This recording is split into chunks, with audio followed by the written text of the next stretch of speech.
Good morning. This is the Eager Beaver Show. You are listening to a True North Eager Beaver Media Incorporated podcast.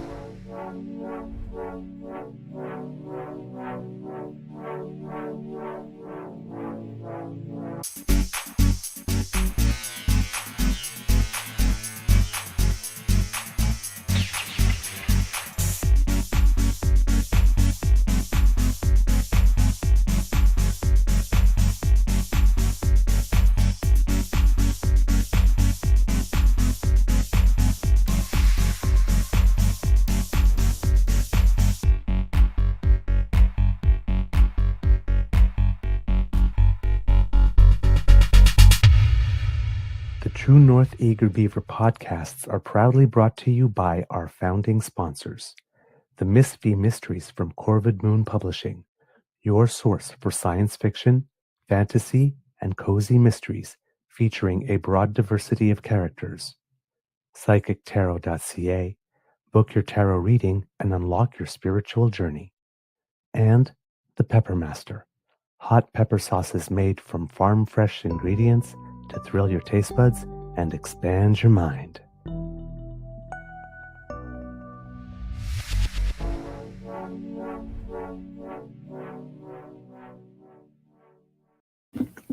Well, good morning and hello, kids and cubs.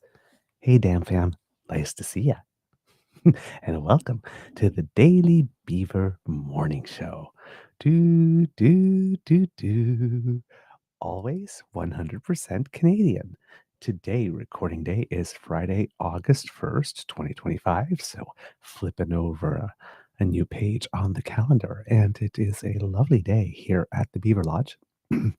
I am your host, the Eager Beaver, pronouns he, him, hey, Mr. Beaver A.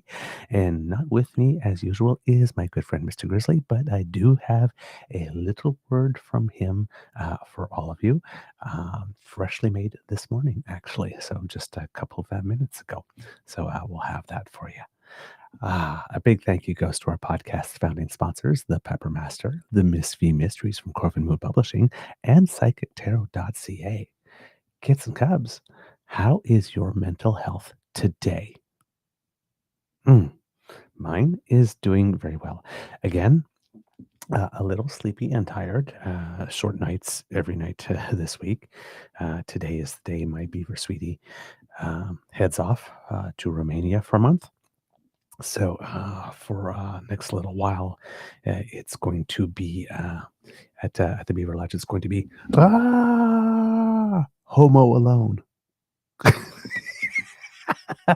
I love it. I've been waiting all week to do that. I'm gonna miss him so much. I'm gonna miss my cuddles and my snuggles. But he has a wonderful time with family and some much needed time. He's going to do some hiking in the mountains and have a little solo and quiet time and stuff. And that's always good for the soul. He used to do that a lot as a kid, going hiking in the mountains with his family. So it's going to be, as we say in French, un retour à la source, return to the source a bit, and connecting with nature and communing with family. It's going to be really good for him. I wish I could go, but unfortunately, I would not have been able to keep up with my foot in terms of the walking, the tourism, in particular in the mountains. I definitely would not have been able to do the hiking in those mountains. So yes, I have a couple of things planned for myself for the month that I'm going to get to do, but so don't feel bad. But yes, this is going to be very good for him. So I'm very, very happy. I'm also in a pretty good mood because I had some quality time with a friend last night. My friend Erin, my girl. Hello. Nice to see you if you're watching. Love ya. We went out yesterday to the Thousand Islands Theater in Gananoque to see Mary Poppins, the musical. And I have to admit, I did not know the movies or the books. I sort of generally knew the story, pop culture and stuff. You pick up a few things, but in watching a couple of compilation shows, I did see the supercalifragilisticexpialidocious number, and then the one where they're dancing with the penguins and stuff from the movie. But I've never actually seen the movie beginning to end. Never read the book. Didn't see the sequel movies. I'd never seen the musical. Um, Apparently, the musical is slightly different than the cartoon movie, the Disney one, because they also take stuff from the book. But I freaking loved it. It was really, really, really good. Of course, the Thousand Islands Playhouse, even though it's in a smaller town, it is a fully professional theater. So with people with the credits and credentials from all over. So the quality of the singing and the acting was way above community theater. This was like full professional. There was even like a tap number in there, and I love tap. So I was just happy, giddy little beaver, and we got great seats too. We were second row. Beautiful night. Now I know what the story is, beginning to end, and um, I I really, really liked it, I have to say.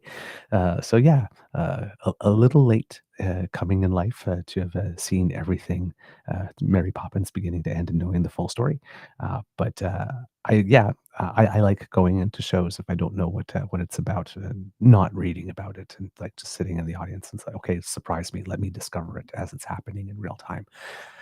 Um, so yeah, a great night of music and dancing and excellent company with Aaron, and I left the theater wanting to dance and sing myself. So that puts me in good spirits for the big audition I've got coming up in September, early September. We'll be auditioning for Guys and Dolls here, and yeah, and actually, uh, I know it's probably way above my ability, but seeing the show there, the playhouse is, if you've never had a chance to be there, it's just a beautiful theater, beautiful playhouse.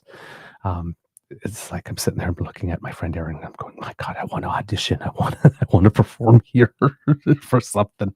Uh, there are open auditions, and there are opportunities to do that, but the caliber of actor, singer, dancer that was on that stage is uh, probably above my pay grade. But it could be fun if you get an opening to go to an audition at that level and see what it looks like. So I may throw my hat in the ring one of these years and see whether or not there's something for me there. But it's a great playhouse, great show. Staff was lovely, freshly renovated as well, so just gorgeous on the inside. Has a nice back deck, just looking over the water, so people might arrive a little early, sit down, have a drink. It's just a beautiful atmosphere and a great venue. For a town that small, it has a big draw for local tourism, and it's managed exceptionally well. So my hats off to everybody at the Thousand Islands Theatre Playhouse in Gananoque. You do a really good job, and you put on some really fantastic shows, I have to say. So yeah, I'm a happy beaver. Dum diddly dum diddly dum diddly dum diddly.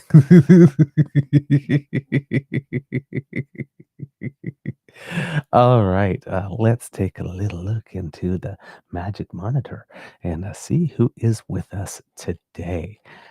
We have, let's see, Kit Christian with us. Bon matin, mon ami. Kit Elaine, Kit Cat W, wishing a good morning to everyone. Kit Saucy also wishing everyone good morning.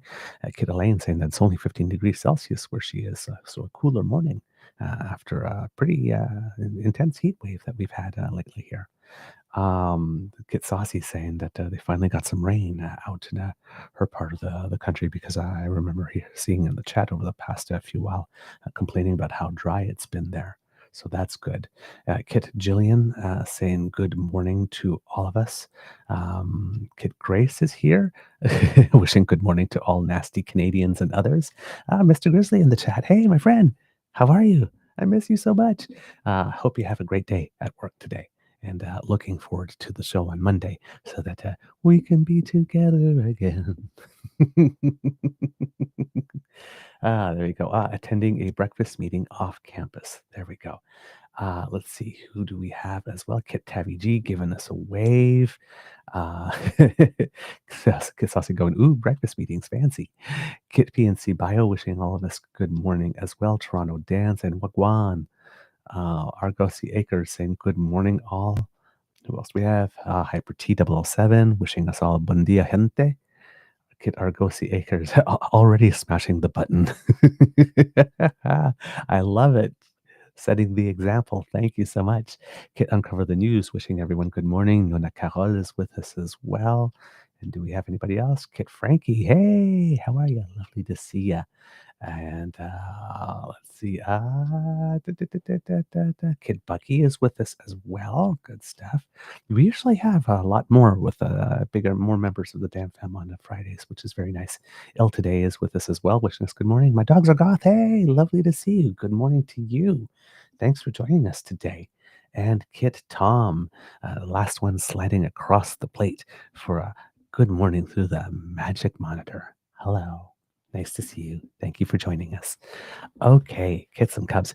Before I get started with the show in earnest, yesterday we talked a little bit about Le Grand Dérangement, and there was a book I was trying to remind you of, to tell you about, and I couldn't remember the title.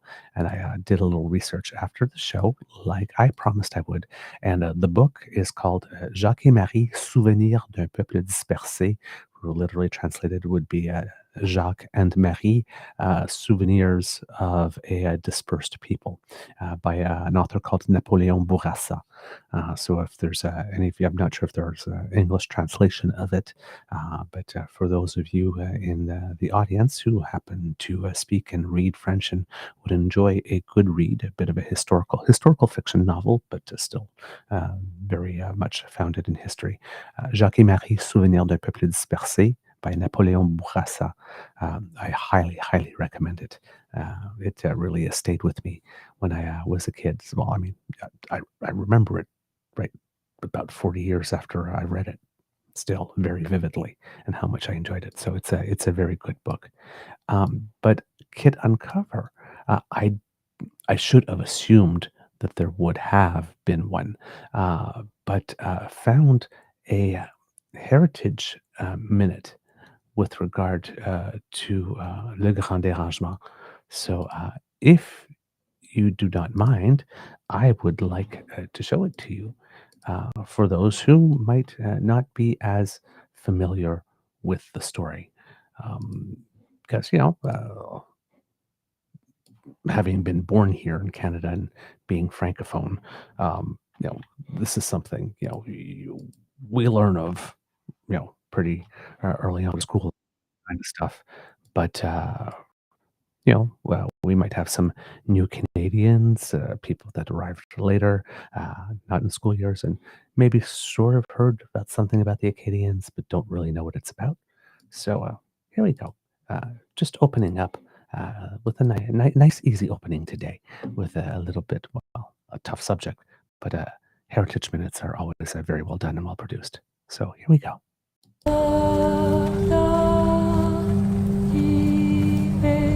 Our ancestors came here from France to build a better life. We lived here happily for generations. Until the British decided they wanted our land. The men were called to a meeting and then imprisoned. They demanded we swear an oath to their king and took everything, regardless. We were forced from Acadie, the only home we knew. Mon Acadie n'existera plus.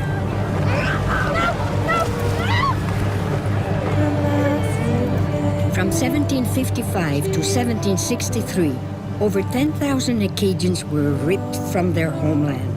Despite this, Acadian culture endures in Atlantic Canada. There you go, kids and cubs. I believe the person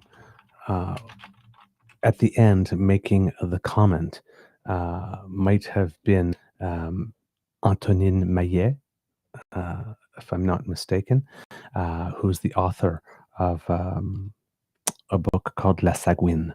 And it's often also used. There's also a play on it, and she's become a very, very famous for that and for the person, the character that she played. So I believe that might have been Antonine Maillet. Again, another thing, if you're looking to read up some stuff, La Sagouine, which is yeah, you could go to the library, but it is a play, and it's it's again a very good one. So yeah, just wanted to bring it to you because, as we mentioned, that David Staples guy was doing the whole sort of white victimization thing, Anglo-Saxon white victimization thing.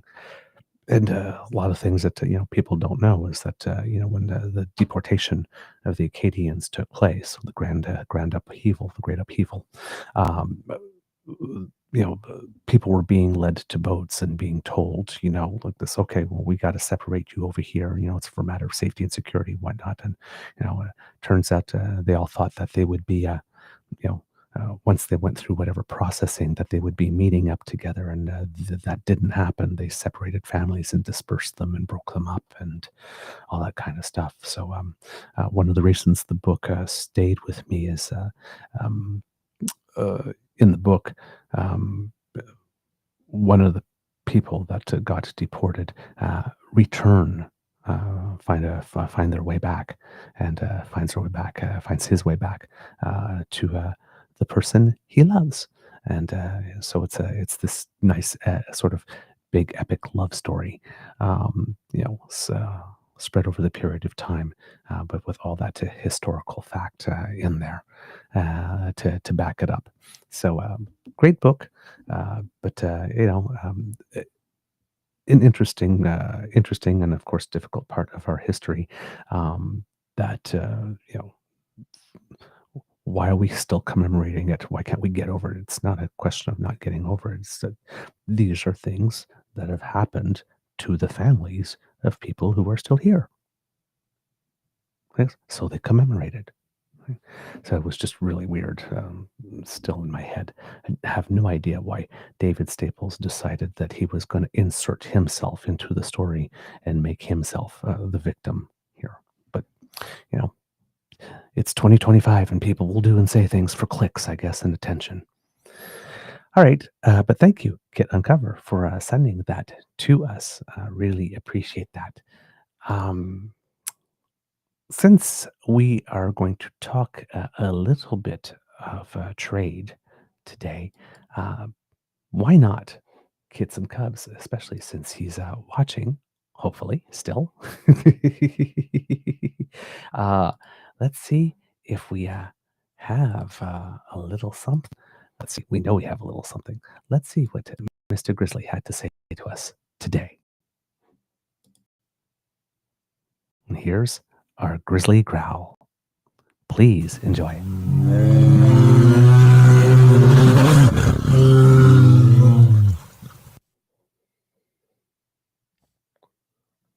Well, good Friday morning, and I hope you're doing well.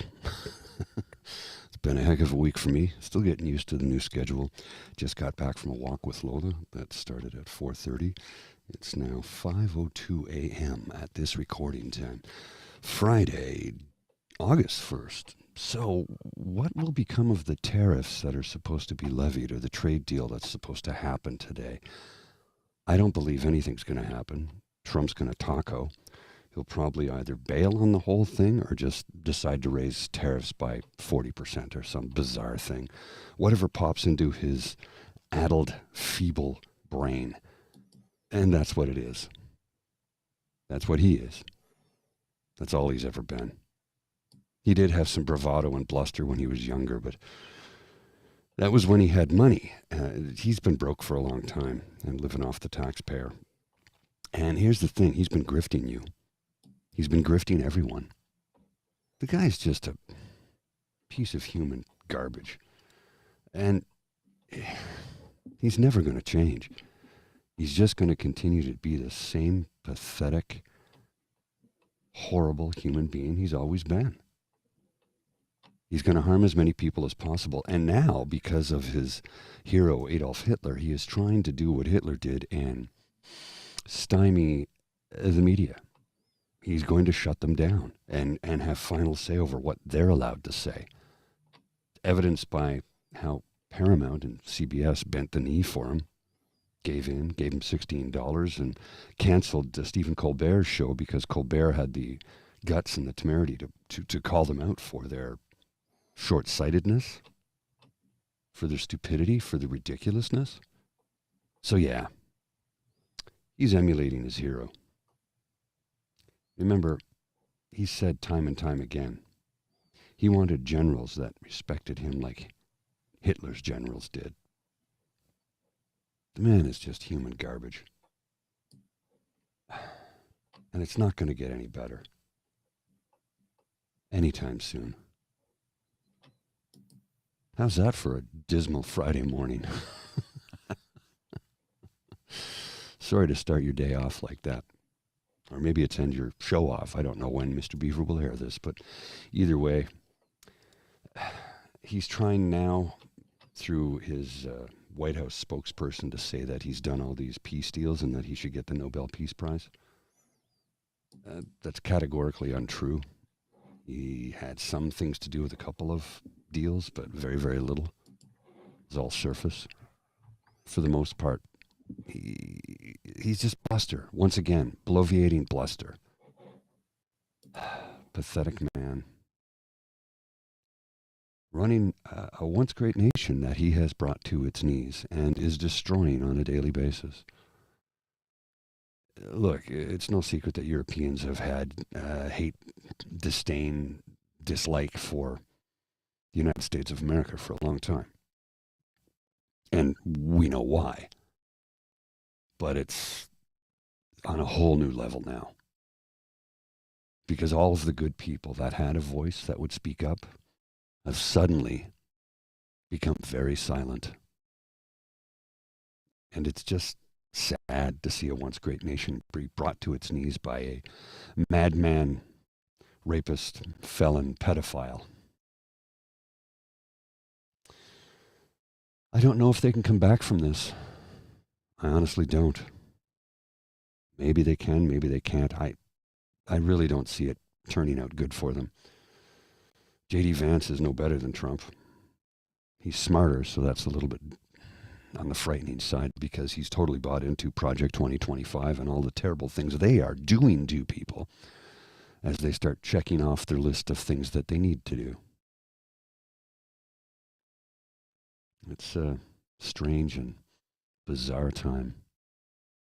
Anyway, I have to wrap up because I do have to walk over to the train station to get my train to get to work. So you take care. Have yourselves a great weekend. It is a long weekend after all, and we all love long weekends when we get them. We don't get them often enough, but when we get them, they're wonderful. So until I see you again, my friends, you take care. And try and remain as positive as possible. I know it's not easy. These are tough times after all. But put a smile on your face. Get out and enjoy the weather. I'll see you soon.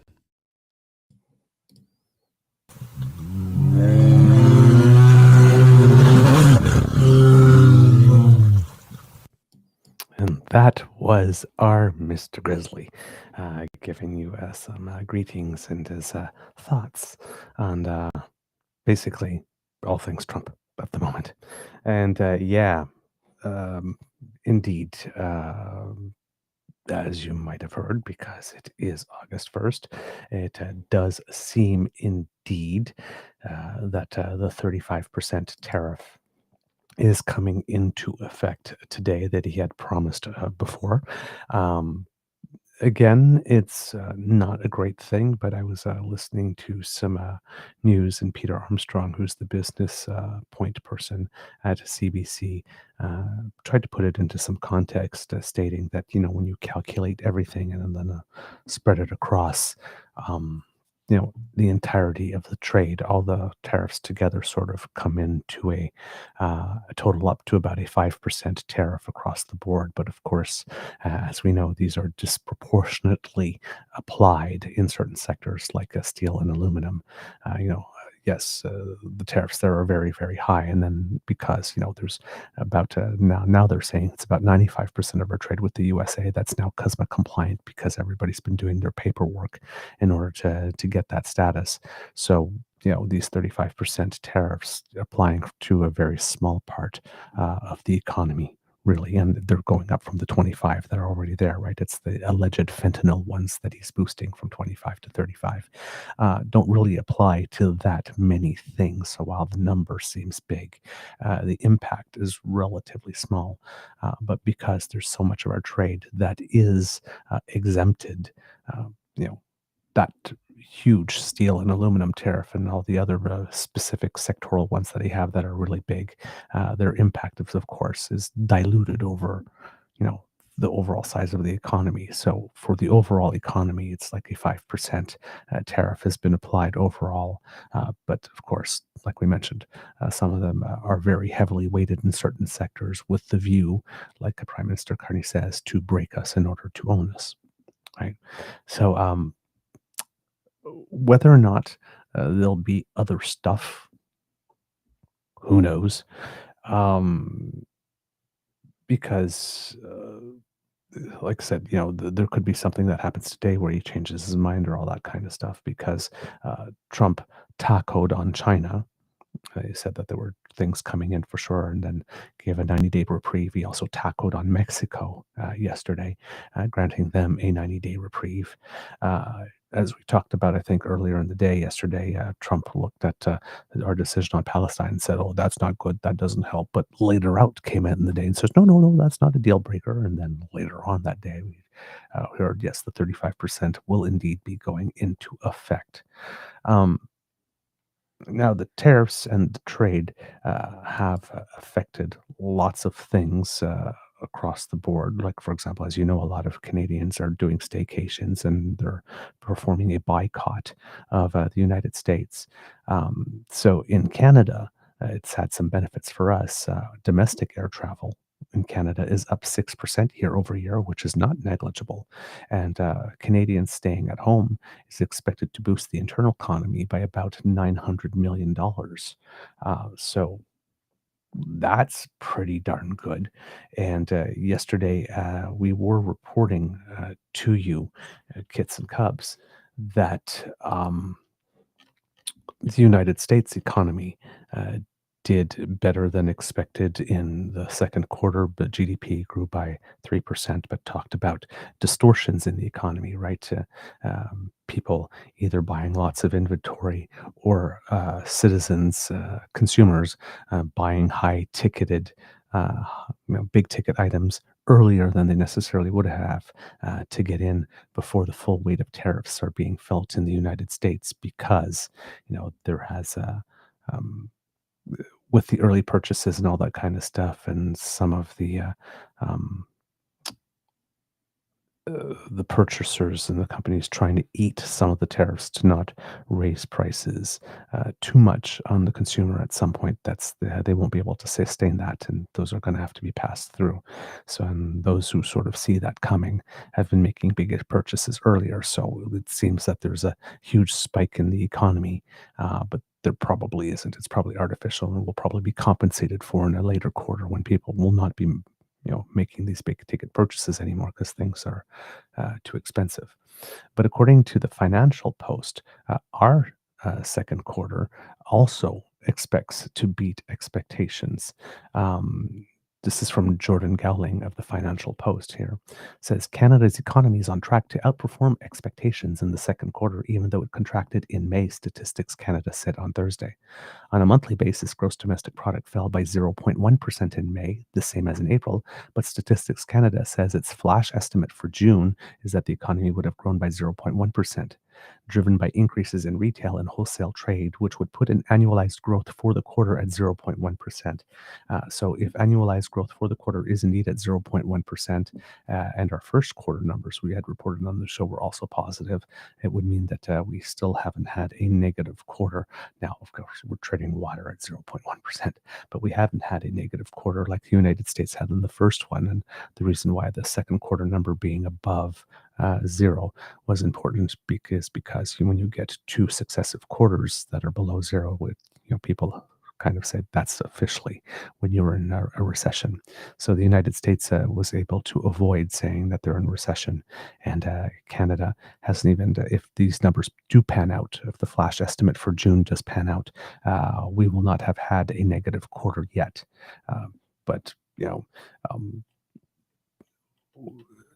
you might say that the economy is stagnant. We're stagnating, but not in recession yet. It's 1% still. 0.1% is not great, right? The agency's estimate goes against the Bank of Canada's forecast and is above economists' expectations for the quarter. The Bank of Canada, in its monetary policy report released on Wednesday, said growth in the second quarter contracted 1.5%. So it'll be interesting to see what number actually pans out, because according to the Bank of Canada, we should have had a second quarter should indeed be negative. Policymakers decided to hold the interest rate at 2.75% Wednesday due to trade uncertainty, underlying inflation, and evidence pointing to a more resilient economy.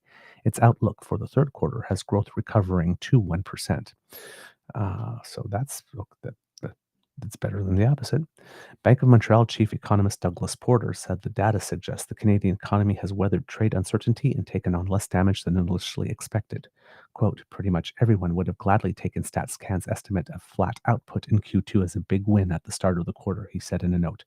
The less good news is that conditions are still generally soft overall, reinforced by the steady decline in the job vacancy rate.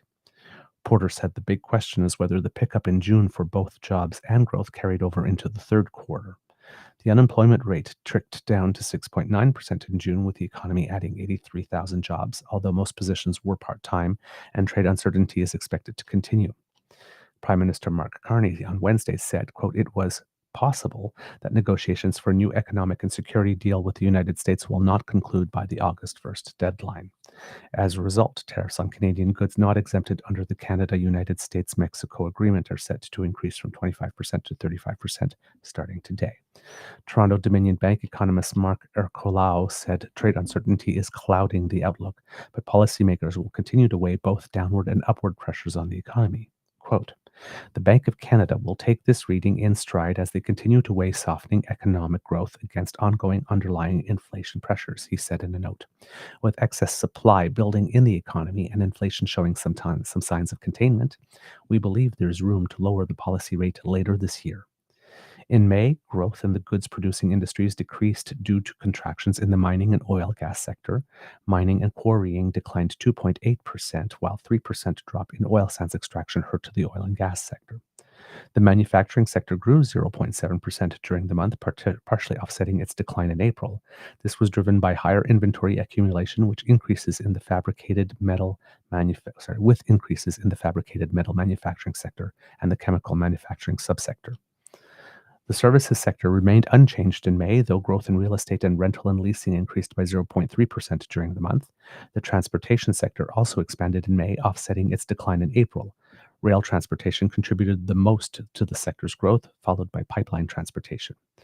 Retail trade contracted by 1.2%, with motor vehicle and parts dealers reporting the biggest decline in that sector, which is kind of expected given the size of the tariffs in that sector. And growth in the public sector was down in May, with the federal government public administration, excluding defense, contracting by 3.2%. Again, that's news that should probably make conservatives happy. They hate the public service. Oh my God, it's incredible. We seem to be weathering the storm fairly well overall at the moment, and let's hope that continues. So we have these trade things going on. Again, we'll see what happens today. Trump could reverse himself before 5 o'clock today in certain ways. He can still go ahead with the 35. We might hear something else with regard to trade. Who knows? But I want to point out one thing here. Um, Canada's favorite columnist, or the Beaver Lodge's favorite columnist, drip, drip, drip with sarcasm, Brian Lillylevered, put out a tweet yesterday after Donald Trump said, "Wow, Canada has just announced that it is backing statehood for Palestine. That will make it very hard for us to make a trade deal with them." Oh, Canada. Brian Lilly never one to never one to want to miss an opportunity to dunk on Canada. Points out, anyone paying attention could have predicted this. Mark Carney, the Trump whisperer, strikes again. We were close to a deal 2 months ago, and now we will head into August as the only major ally without one. Brian Lilly seems to still not have gotten the memo that there was no first mover advantage here. But also, he states as a fact, we were close to a deal 2 months ago. How does he know that? Pardon my language, but he has no fucking way of knowing that at all. The federal government has been so tight-lipped about what's going on in that room that if you were not in that room, and if you were, clearly you had been told not to talk because nobody's talking, you could not know this. Brian Lilly is literally pulling stuff out from his backside and stating it as a fact. We were close to a deal 2 months ago. There's an account that I appreciate here at Geneva Trade Law on Twitter. Great guy. You need to follow that account frequently. Solid content, and the man has a wonderful sense of humor as well. But very emphatically stating, no, we weren't. No, we aren't. Everyone who understands what's going on would have predicted chaos. There is no bottom to this dude's desire for self-abuse and subjugation. So, point, Mr. Geneva Trade Law here on this one. Again, please understand, kits and cubs, that even in Canada, given our press, and a lot of it is owned by U.S. American hedge funds and vulture funds and whatever other types of funds that are very, very, very pro-GOP. That these messages in here that Brian Lilly is sending us, that the National Post is sending us like this, always needs to be preceded by the Americans who own this newspaper and worship Donald Trump want you to believe that. Anyone paying attention could have predicted this. Mark Carney, the Trump whisperer, strikes again. We were close to a deal 2 months ago, and now we will head into August as the only major ally without one. And when he was talking about only major ally without one, Australia doesn't have one. We're not the only major ally that doesn't have a deal. He promised 190 deals. 90 deals in 90 days. And he technically doesn't have a single deal. He has a couple of handfuls of announceables. None of these things have dispute resolution mechanisms. It's not a trade deal unless there's a dispute resolution mechanism in there, right? So this guy is this big sort of conservative drumbeat. We've fallen behind. Everybody else has got a deal but us. My God, we're so terrible. We're like, it's all bunk. It's all bunk. And there's another thing going on, which has been going on in the background. We haven't been talking about it much on the show, but it has come to a head a bit here in that there is legal action going on against these tariffs. We talked about this in May, and then, of course, justice moves slowly, but it's popped back up again. According to Mike Crawley of CBC News, there was a crucial legal test yesterday for these tariffs, for some of these tariffs anyway. There was a hearing before the U.S. Court of Appeals for the Federal Circuit, which involved a pair of lawsuits challenging the 25% Trump tariff levied on imports from Canada and Mexico in March, and what Trump called his Liberation Day tariffs imposed on nearly every other country in April. At issue is whether Trump's justifications for the tariffs hold any legal water, given the president has limited powers to levy duties on foreign countries. Canada is watching the case closely because of its implications for the tariffs Trump imposed ostensibly to combat cross-border fentanyl trafficking, tariffs that he's threatening, that he has threatened and has raised to 35% starting today. Todd Tucker, Director of Industrial Policy and Trade at the Roosevelt Institute, a Washington think tank, says the legal challenge to Trump's tariffs has global economic implications. Quote, Trump is disrupting global trade relations in a way that we haven't seen since the 1930s. Gee, I wonder what happened in the 1930s. Tucker said in an interview with CBC News. Quote, some kind of favorable, even partial victory for the plaintiffs in these cases will sort of put the global economy back on a more secure footing, he said. The case, which has moved further through the courts, than any other legal challenge of Trump's tariffs brings together two related lawsuits. 5 small businesses led by a New York wine importer challenging the Liberation Day tariffs, and 12 states led by Oregon challenging both the Liberation Day tariffs and the tariffs on Canada and Mexico. Both sets of plaintiffs won their cases at the U.S. Court of International Trade in late May, and that's what we had reported. But we needed to wait now for arguments to start in the next case because, Trump appealed it, of course. The ruling found the president overstepped his authority under the International Emergency Economic Powers Act, or the IEEPA, the statute Trump used to impose both sets of tariffs. Oral arguments took place yesterday in the Trump administration's appeal of that ruling. Jeffrey Schwab, senior counsel at Liberty Justice Center, a nonprofit public interest litigation firm representing the 5 small businesses, says the case aims to rein in what he describes as presidential overreach. Quote, the case is about whether the president has the power to unilaterally impose tariffs on any country he wants, at any rate he wants, at any time he wants, for any reason he wants, he said in an interview with CBC News. Quote, Congress ultimately has that power under our Constitution, and although Congress can delegate that power to the president, they have not done so. The IEEPA gives the president the authority to use emergency economic measures to, quote, deal with any unusual and extraordinary threat to the national security, foreign policy, or economy of the United States. The Trump administration's argument, both in his executive order levying the tariffs on Canada and in its legal brief filed for the appeal, is that the flow of fentanyl across the country's northern border constitutes that, quote, unusual and extraordinary threat. The administration claimed the tariffs deal with the fentanyl threat by giving the U.S. the leverage to pressure Canada to address the issue. Trump's justification for the tariffs on Mexico is similar, that drug trafficking and illegal immigration across the southern border constitute an emergency that tariffs provide leverage to force the Mexican government to take action. But the Court of International Trade didn't buy those arguments in May.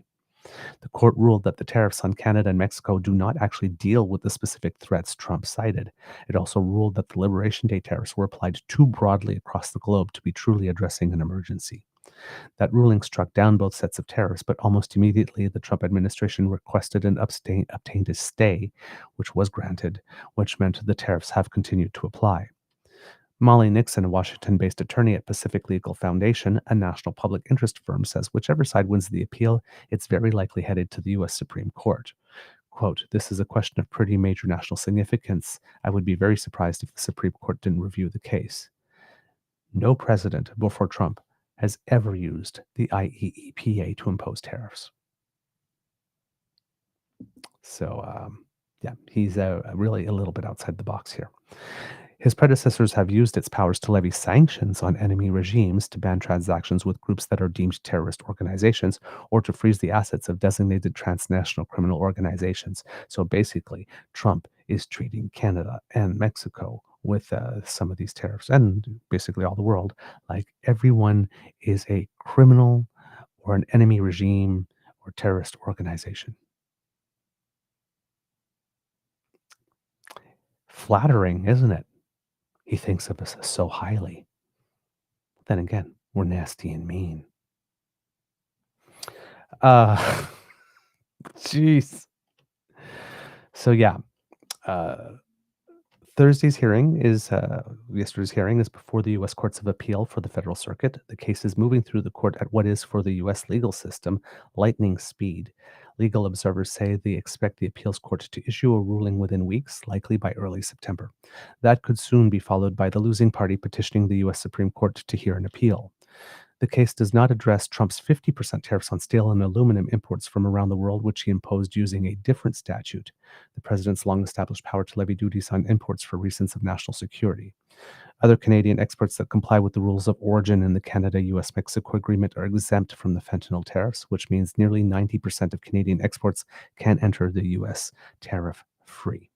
So that's the other thing in the background, right? All the legal cases that are going.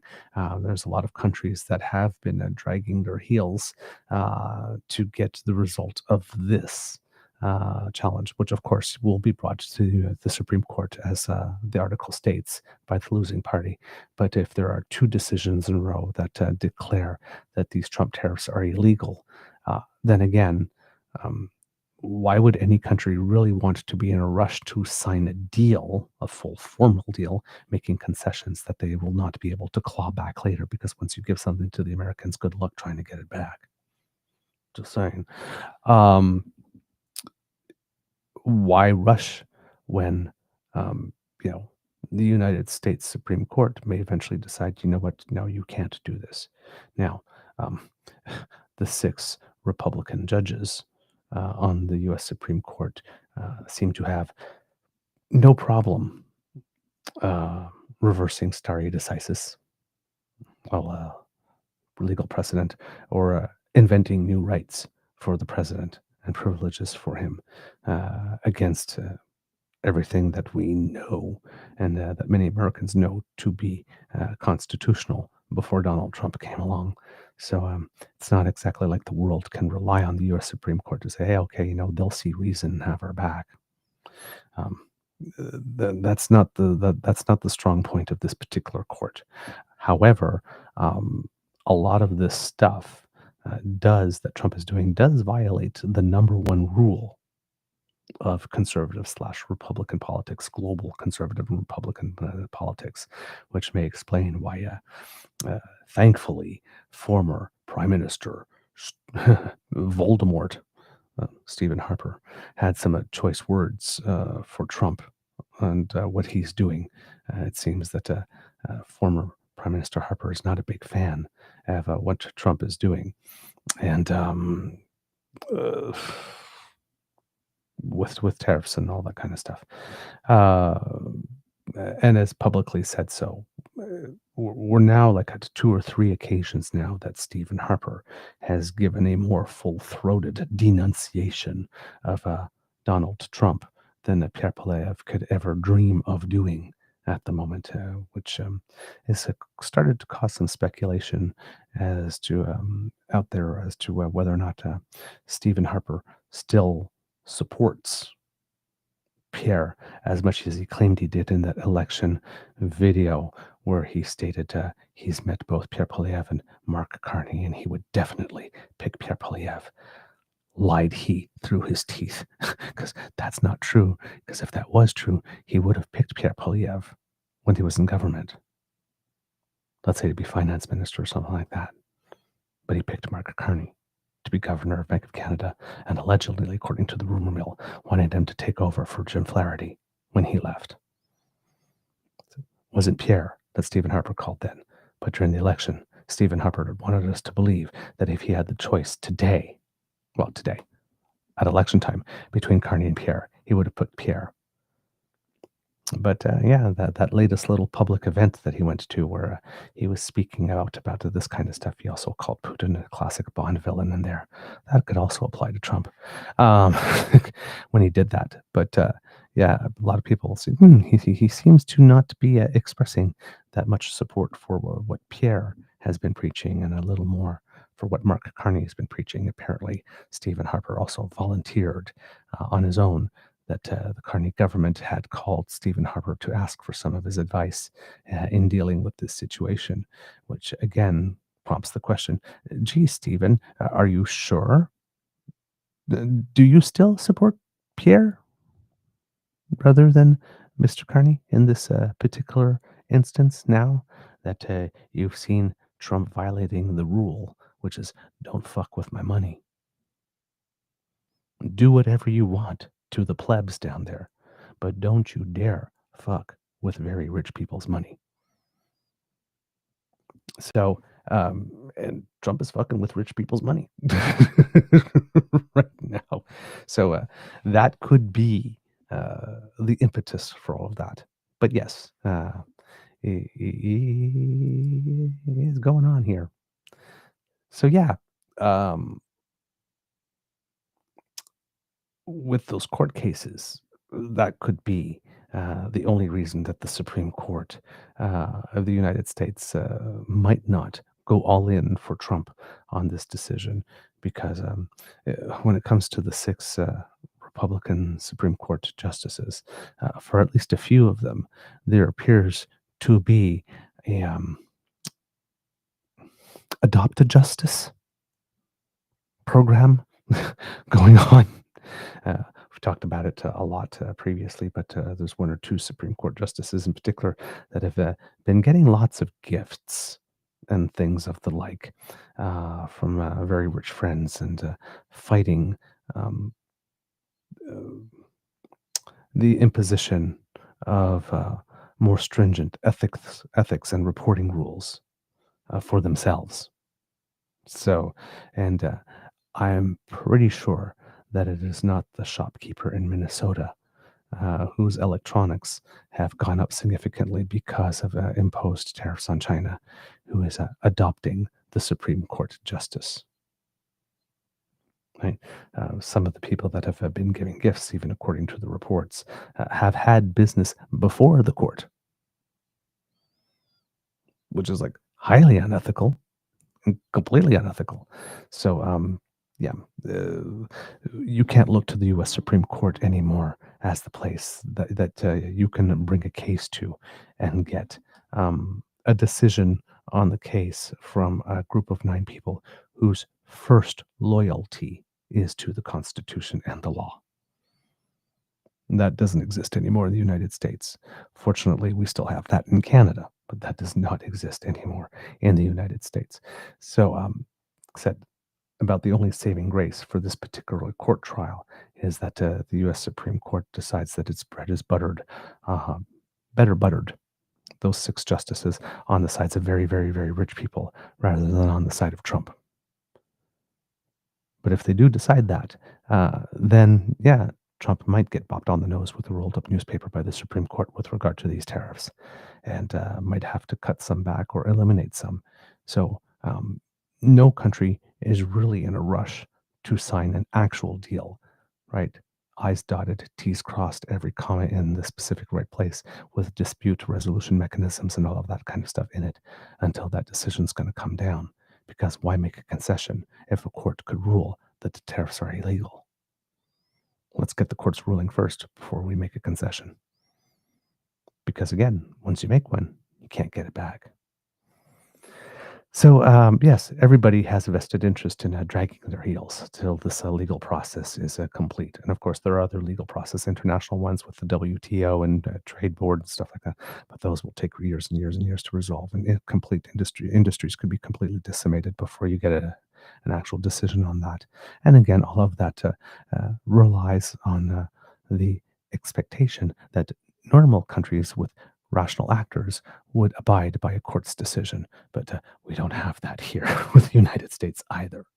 Even if the United States Supreme Court ruled against Donald Trump, what's predictable is that Donald Trump would rush to a mic and start denouncing the members of the Supreme Court and wondering why he's been so forsaken, where they went wrong, and who got to them. And maybe we need to reconsider lifetime appointments and start going down that route, right? Because remember, every time Trump fails, it's not because he did something wrong. It's not because he's incompetent, right? It's somebody else. It's something else. Something stopped him or got in the way or was radical or evil or, but it's not him. Never him. Jeez. Talking about more trade here domestically. Um, there's some buzz about that Danielle Smith, once again, has screwed over, has chosen to screw over fellow Canadians. We've announced, remember, that all the provinces except for Newfoundland and Labrador had agreed to remove interprovincial tariffs on alcohol sales, particularly for direct to consumer sales, but also, just general overall sales. And there was um, a decision back in January 2025 that said that BC wineries would be allowed to sell directly to Alberta consumers. So that had happened already. Um, and I think the process was announced in December 9th and then came December 9th, 2024, and came into effect on January 7th, 2025. But then it seems that there was a different fee structure that happened of some kind. And BC wineries are crying foul, according to Kyle Bax. 3 months after Alberta's new fees on wine were introduced, BC wineries are starting to feel the pinch as the amount of lost sales add up. That despite a trade deal between the provinces that allows Albertans to buy directly from BC wine producers. The fees come at a time when governments are looking to reduce trade barriers between provinces due to U.S. President Donald Trump's ongoing threats of tariffs. Alberta, in particular, often boasts about leading the way on improving trade. Quote, "We could be doing a lot more business," said Ron Kubik, owner and CEO of Lightning Rock Winery in Summerland, British Columbia, who estimates Alberta's fees on a $30 bottle add about an extra 30% to the price. At Bench 1775 Winery in Penticton, BC, overall online sales would be about 30 to 40% higher if not for Alberta's fees, according to hospitality manager Joshua Kim. Quote, "It's huge," he said. "It's kind of a slap in the face, to be honest with you, for a lot of BC wineries." The wineries were optimistic about an expected rise in sales this summer after a new program was launched for BC wine to be sold directly to drinkers in Alberta. However, the introduction of higher fees has poured the excitement down the drain. Beginning in April, Alberta increased its flat fee on wine while also introducing an added charge for any bottle costs more than $11.25. The new fee increases depending on the price of the wine up to 15%. Alberta wine pricing is now the most expensive in North America, according to the Alberta Hospitality Association. Quote, "They removed all the regulatory barriers. That was great news. They got the red tape out of the way. But then they added in new taxes just on wine, which feels particularly punitive at a moment like this," said Jeff Guinard, CEO of Wine Growers British Columbia. "It's frustrating, to be honest with you. We had a deal in place, and then it really feels to us like Alberta has just screwed this up. Gee, I wonder who Danielle might have modeled that type of behavior off of." Danielle Trump. "Some wineries are likely skirting the rules and selling directly to Albertans," Gignard said. "But if you make a tax policy this confusing and irrational, some folks just throw up their hands and say we're not going to bother to do it," he said, although he encourages his members to follow the rules. The fees are charged on all wine, no matter the origin. However, the fees do impact BC and Ontario wine in particular, because virtually no Canadian wine is priced below the $11.25 threshold. Alberta believes Quote, "Alberta believes in free and open trade, and we're open to finding opportunities to improve it with our provincial partners," said Service Alberta and Red Tape Reduction Minister Dale Nally in a statement, trying to untangle himself from fresh red tape. "Our agreement with BC is reducing red tape, making it easier for Albertans to buy BC wine, but still ensuring wineries pay the fees Alberta collects on liquor sales. These agreements are an important step towards improving trade in liquor and related products." In June, Alberta became the first province to resume selling U.S. alcohol. Some provinces continue to ban the sale of American alcohol products that began earlier this year following the trade war between the two countries. Alberta Premier Danielle Smith often promotes the province as open for business and leading the way on cutting taxes and red tape. Those messages come across as hypocritical for Quebec with Lightning Rock Winery because the new fees are effectively a tax that discourage interprovincial trade. Quote, she's championing free trade at the same time she's championing taxes that we never had before. They're saying one thing nationally, but then they're penalizing us on the other side. She wants to be Captain Canada, but for me, she's Captain Tax Grabber, Quebec said, adding that it's now cheaper for him to sell wine in the U.S. compared to in Alberta, because Danielle is such a team player.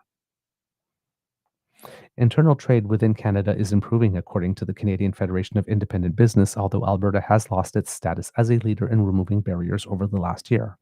Alberta was ranked lower in the organization's recent report card compared to 2024 because it has yet to introduce or pass legislation adopting mutual recognition, which opens the door for governments to accept each other's standards or regulations of products, labor, and services without the need for additional testing. So, like we said many months ago, Danielle is fully happy to be on Team Canada so long as she doesn't have to do a damn thing to help. Oh yeah, sure. You could sell your wine direct to consumers. It's great. Oh, by the way, here's an extra 15% tax.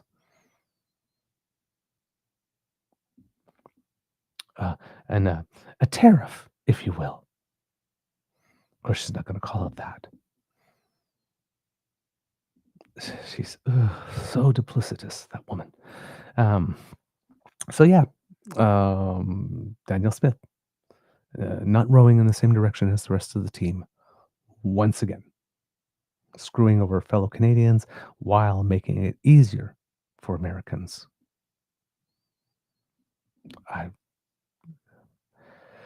When she gets hers, that's all I'm going to say. When she gets hers, I am not going to cry. I'm not going to cry. All right. The other thing that major issue that we wanted to talk about today, which was in our title, lane swerving, is that we have a certain number of politicians, all of them conservative for some reason. Don't know why that is. Just seems to be a thing that for some reason want to do every job but their own. We've got measles cases galore in Alberta and Ontario. But Doug Ford and Danielle Smith, Doug Ford still apparently wants to be mayor of Ontario. And Danielle Smith just keeps on doing and saying things that are completely out of her lane while telling everybody else to stay in theirs. And you got Pierre Poilievre making some statements as well that are that the leader of a political party should not. So we're going to go into a few, and this one is sort of has some side stories that are related and whatnot. So it's going to be a little bit of circuitous. I can't say the word. Circuitous. Circuitous. I can't even think of the word. I'm thinking in French and I can't get the word. It's going to be a winding path. Circuitous. There's the word I was looking for. Circuitous path to get through all of these. But keep your arms and legs in the ride at all times, and I will safely get you to destination, kids and cubs. The first one has to deal, and we talked about it a little bit, with attacks on the justice system. There's of course, a sentencing hearing had started for Tamara Lich and Chris Barber after the convoy stuff. And word got out that the Crown was asking for an 8-year sentence for Chris Barber and 7 years for Tamara Lich, which sent the conservative sphere on the internet crazy and wild and losing their minds, right? And number one, right, let's be honest, what the Crown asks for and what is actually given. Sometimes there's a wild discrepancy when it comes to that. So, but everybody was running as if like, oh my God, they're going to get sentenced 8 and 7 years. What a travesty of justice. No, it's just that's what the Crown asked for. That was the Crown's recommendation for sentencing. Of course, the defense's recommendation for sentencing was like a discharge or something, which was like, no. Like, come on.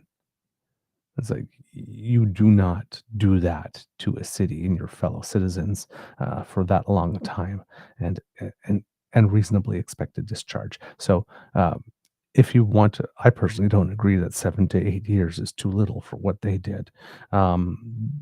Is too much for what they did. But let's assume that the Crown over asks and the defense under asks. If the Crown's request is supposedly so outrageous and ridiculous, so is the defense's, right? A discharge. Are you seriously? However, Tuesday, the Ontario Crown Attorneys Association released an open letter. And it said, and there are two cases that are going on that got people talking. Of course, the first one here is the Tamara Litch and Chris Barber, but the other one is also the Hockey Canada decision that acquitted those five. I loathe to use the word men with extremely questionable judgment and very little discernment, because there were some attacks on the prosecutors, not the prosecutors, the defense attorneys, particularly the female ones, after the court case. So let's see what it is that they had to say here. This is the Ontario Crown Attorneys Association. They wrote on July 29th. The independence of Crown prosecutors from political and public pressure is a central tenet of our justice system and our free and democratic Canadian society. We are independent, we are apolitical, and we are ministers of justice. We have a responsibility to act in the public interest and to uphold the rule of law. Over the past week, there have been attacks on various aspects of our criminal justice system by politicians, media, and members of the public.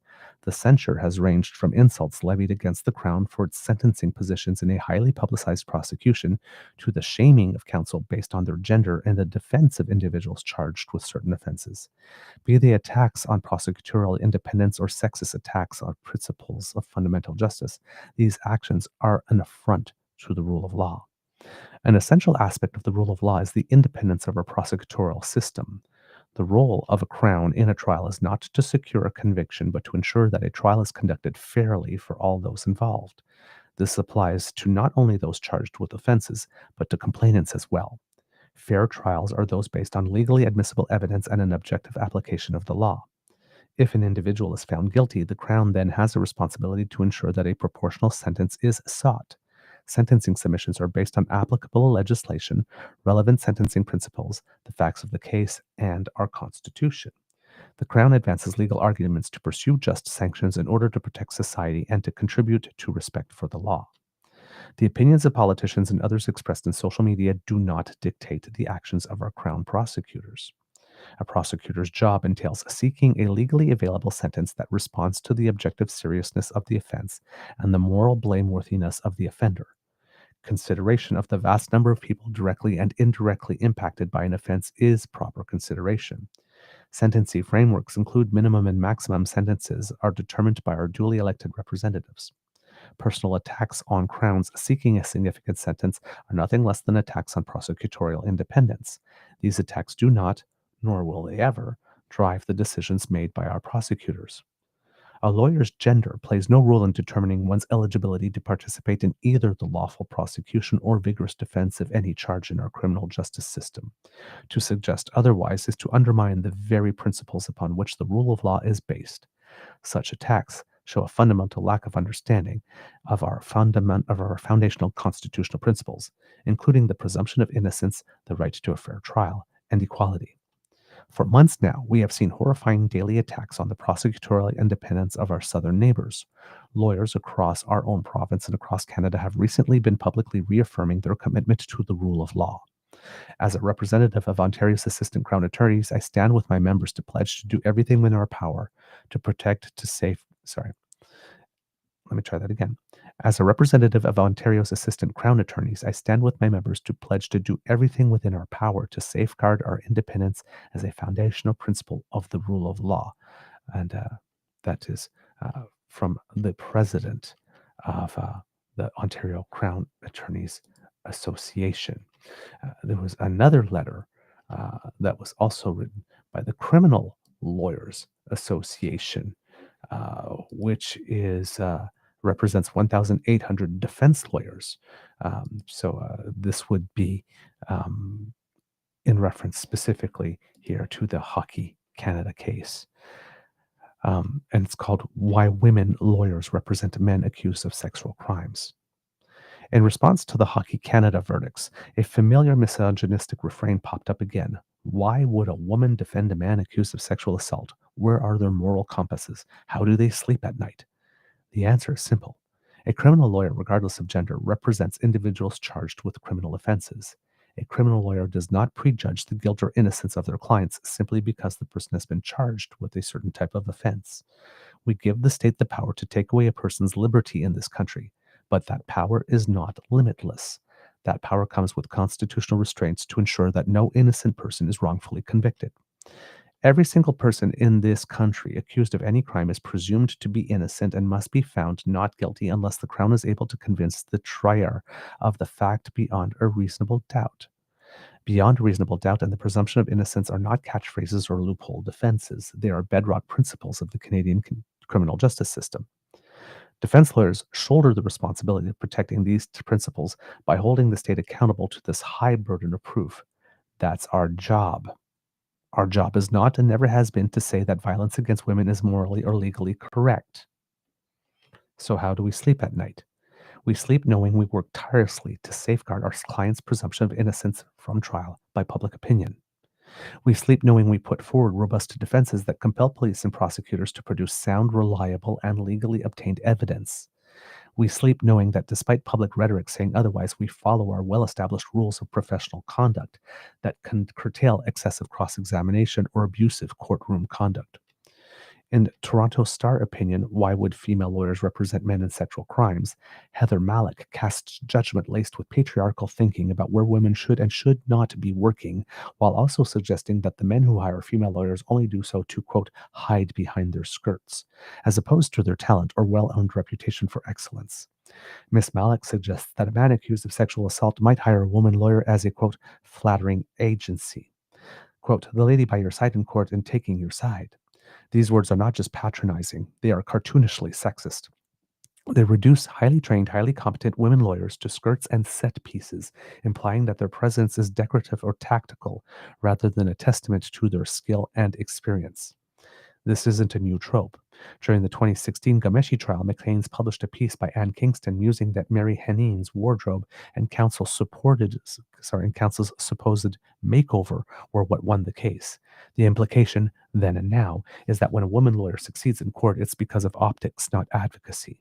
This isn't legal critique. It's a refusal to see women as professionals. A woman defense lawyer is not a lesser subset of a defense lawyer who should only take on certain cases. She is not, as Miss Malik suggests, just some, quote, friendly blonde in a, quote, skirt, nor is she, quote, serving misogyny by accepting the cases that her male colleagues accept routinely without question or judgment. A woman defense lawyer is a highly trained professional who accepts and advances her ethical and professional responsibilities as a zealous advocate. She knows the law. She knows the Canadian Charter of Rights and Freedoms and understands the rules of evidence. She does not bend to uninformed public pressure from those who believe the presumption of innocence should apply differently to those charged with sexual assault. Let's be clear. Suggesting that woman defense lawyers, quote, serve misogyny by doing their jobs is not feminist. It's paternalistic moral policing. It infantilizes women, implying that they are either too emotional to take these cases or too compromised by gender loyalty to uphold professional obligations. That's not progress. It is regression dressed up in outrage. And I'd like to take a side note here to point out here that, wondering how do women lawyers sleep at night when they take on an essay case in defense of men? But nobody asks the question about how do men sleep at night? Taking cases defending men of their own gender, men who would be giving men a bad name by the things that they have been accused of doing.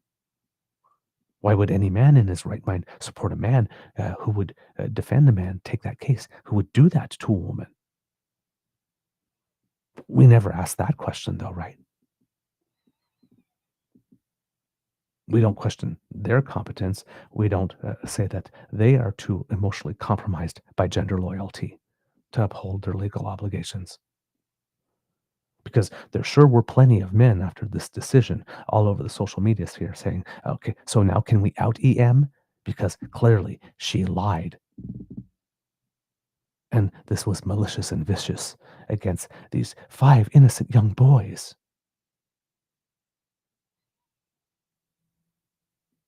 But they weren't compromised by gender loyalty. The people running with this decision and making these types of statements afterwards. And I'm not saying that these people were prosecutors, right? But we've certainly seen a lot of questionable comments that could make one wonder whether or not the men making them were compromised by gender loyalty in wanting some type of retribution or revenge against EM or outing of her because of a not guilty verdict, when everybody should know that not guilty does not necessarily mean innocent. It means there wasn't enough evidence presented in court to meet the standard of beyond a reasonable doubt. But it doesn't mean that there was no evidence at all. Right? So, just within the criminal bar, the women who defended the accused in the Hockey Canada trial are widely respected for their legal acumen. They are leaders, mentors, and role models in a profession that still struggles to retain women. That they were chosen to lead these high-profile defenses is not a failure of feminism. It is a success. We stand for due process. We stand for justice, and yes, we stand for women. We're not apologizing for doing our jobs. We're demanding respect for doing them well. So when you get to these questions here, why would female lawyers represent men in sexual crimes? Because that's the job. Duh. That's it. It's the job. They do the job. And everybody is entitled to the most zealous defense possible. And that's where it starts and that's where it ends. It's really that simple. Everybody is entitled to the most zealous defense possible. And it's the job to provide that. That's why a female lawyer would represent. And then, of course, when you put that, the presumption of innocent until proven guilty beyond a reasonable doubt. So if you take the case, and if you're a lawyer and you're a defense lawyer and you take a case and you defend it, you provide legal defense, because with a starting bias that the people that you are representing are indeed guilty, how zealous is that defense, really? Right? You have to fully commit to the principle of innocent until proven guilty, even for people who are charged with the most distasteful, disgusting, vile crimes. That's the job. That's the job. So, two very important letters that needed to be stated here.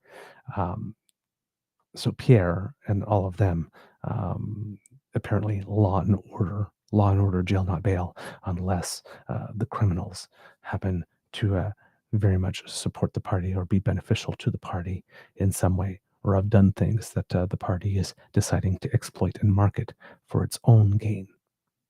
Then it's all right.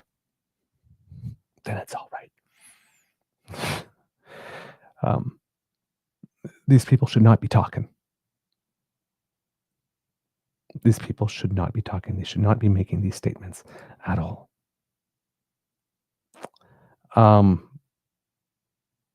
Then, since we're talking about Tamara and Chris, one of these little side notes that have happened, or side stories sort of related, is that one of the lawyers for the Freedom Convoy has met up with a little bit of difficulty herself, ironically, because with the convoy, there were bank accounts that were seized and frozen for a couple of days. Well, Canada's favorite lawyer, Eva Chipmunk, or Eva Chipiuk, according to the Financial Post, this is Naimul Karim who wrote this. A lawyer who represented protesters from the Freedom Convoy and cross-examined former Prime Minister Justin Trudeau in 2023. Remember when she sort of asked that last question, how does it feel that you failed your people or something like that, and then closed the book and then walked away before he could actually give an answer or something like that, trying to have this big dramatic viral moment. She was terrible. But yes, the lawyer who represented protesters from the Freedom Convoy and cross-examined former Prime Minister Justin Trudeau in 2023 said she was unexpectedly dropped as a customer by Royal Bank of Canada after making a couple of cryptocurrency transfers. On July 23rd, Eva Chipiuk posted a copy of a letter with the subject line of termination of banking relationship on LinkedIn, which she said was sent to her by RBC, where she said she had an account for about 5 years. She said in an interview that the letter let's try that again, tripped over my tongue. She said in an interview that the letter that let her know the bank was severing their relationship with her, also known as being debanked, followed 2 transactions with cryptocurrency platform ShakePay Incorporated. Quote, after careful consideration, we regretfully advise you that the recent activity in your account is outside the RBC's client risk appetite, the letter said. Consequently, we are no longer in a position to continue our banking relationship with you. Now, if it was only 2 transactions and they were such that RBC turned around and say, sorry, but your business we do not want, they must have been, I assume, some transactions. I assume. Chipiuk said she has taken her business to another financial institution. An RBC spokesperson, when asked about the situation, said, quote, on occasion, a client or the bank may choose to end their banking relationship and that each has the contractual right and discretion to do so. For its part, RBC makes such a decision only after careful consideration of the circumstances, the spokesperson said. Although not a frequent occurrence, having your account closed by a bank can happen, and banks are not obligated to provide a reason. Quote, any decision to close an account is not taken lightly, said a spokesperson from the Canadian Bankers Association, which represents about 60 domestic and foreign banks in Canada. Quote, banks make these decisions independently, taking into consideration applicable laws, regulatory requirements, and institution-specific factors, and evaluating the risk of their respective clients. Chipiuk said her account was locked after she sent 2 e-transfers 2 days in a row for $1,000 to ShakePay, a financial app that allows people to buy and sell Bitcoin. The second transfer was stopped by the bank and triggered an account freeze, she said. She said she eventually had to go to the bank to get her accounts restored. A few days after that, she received a letter from RBC saying that her accounts were set to be closed by mid-August.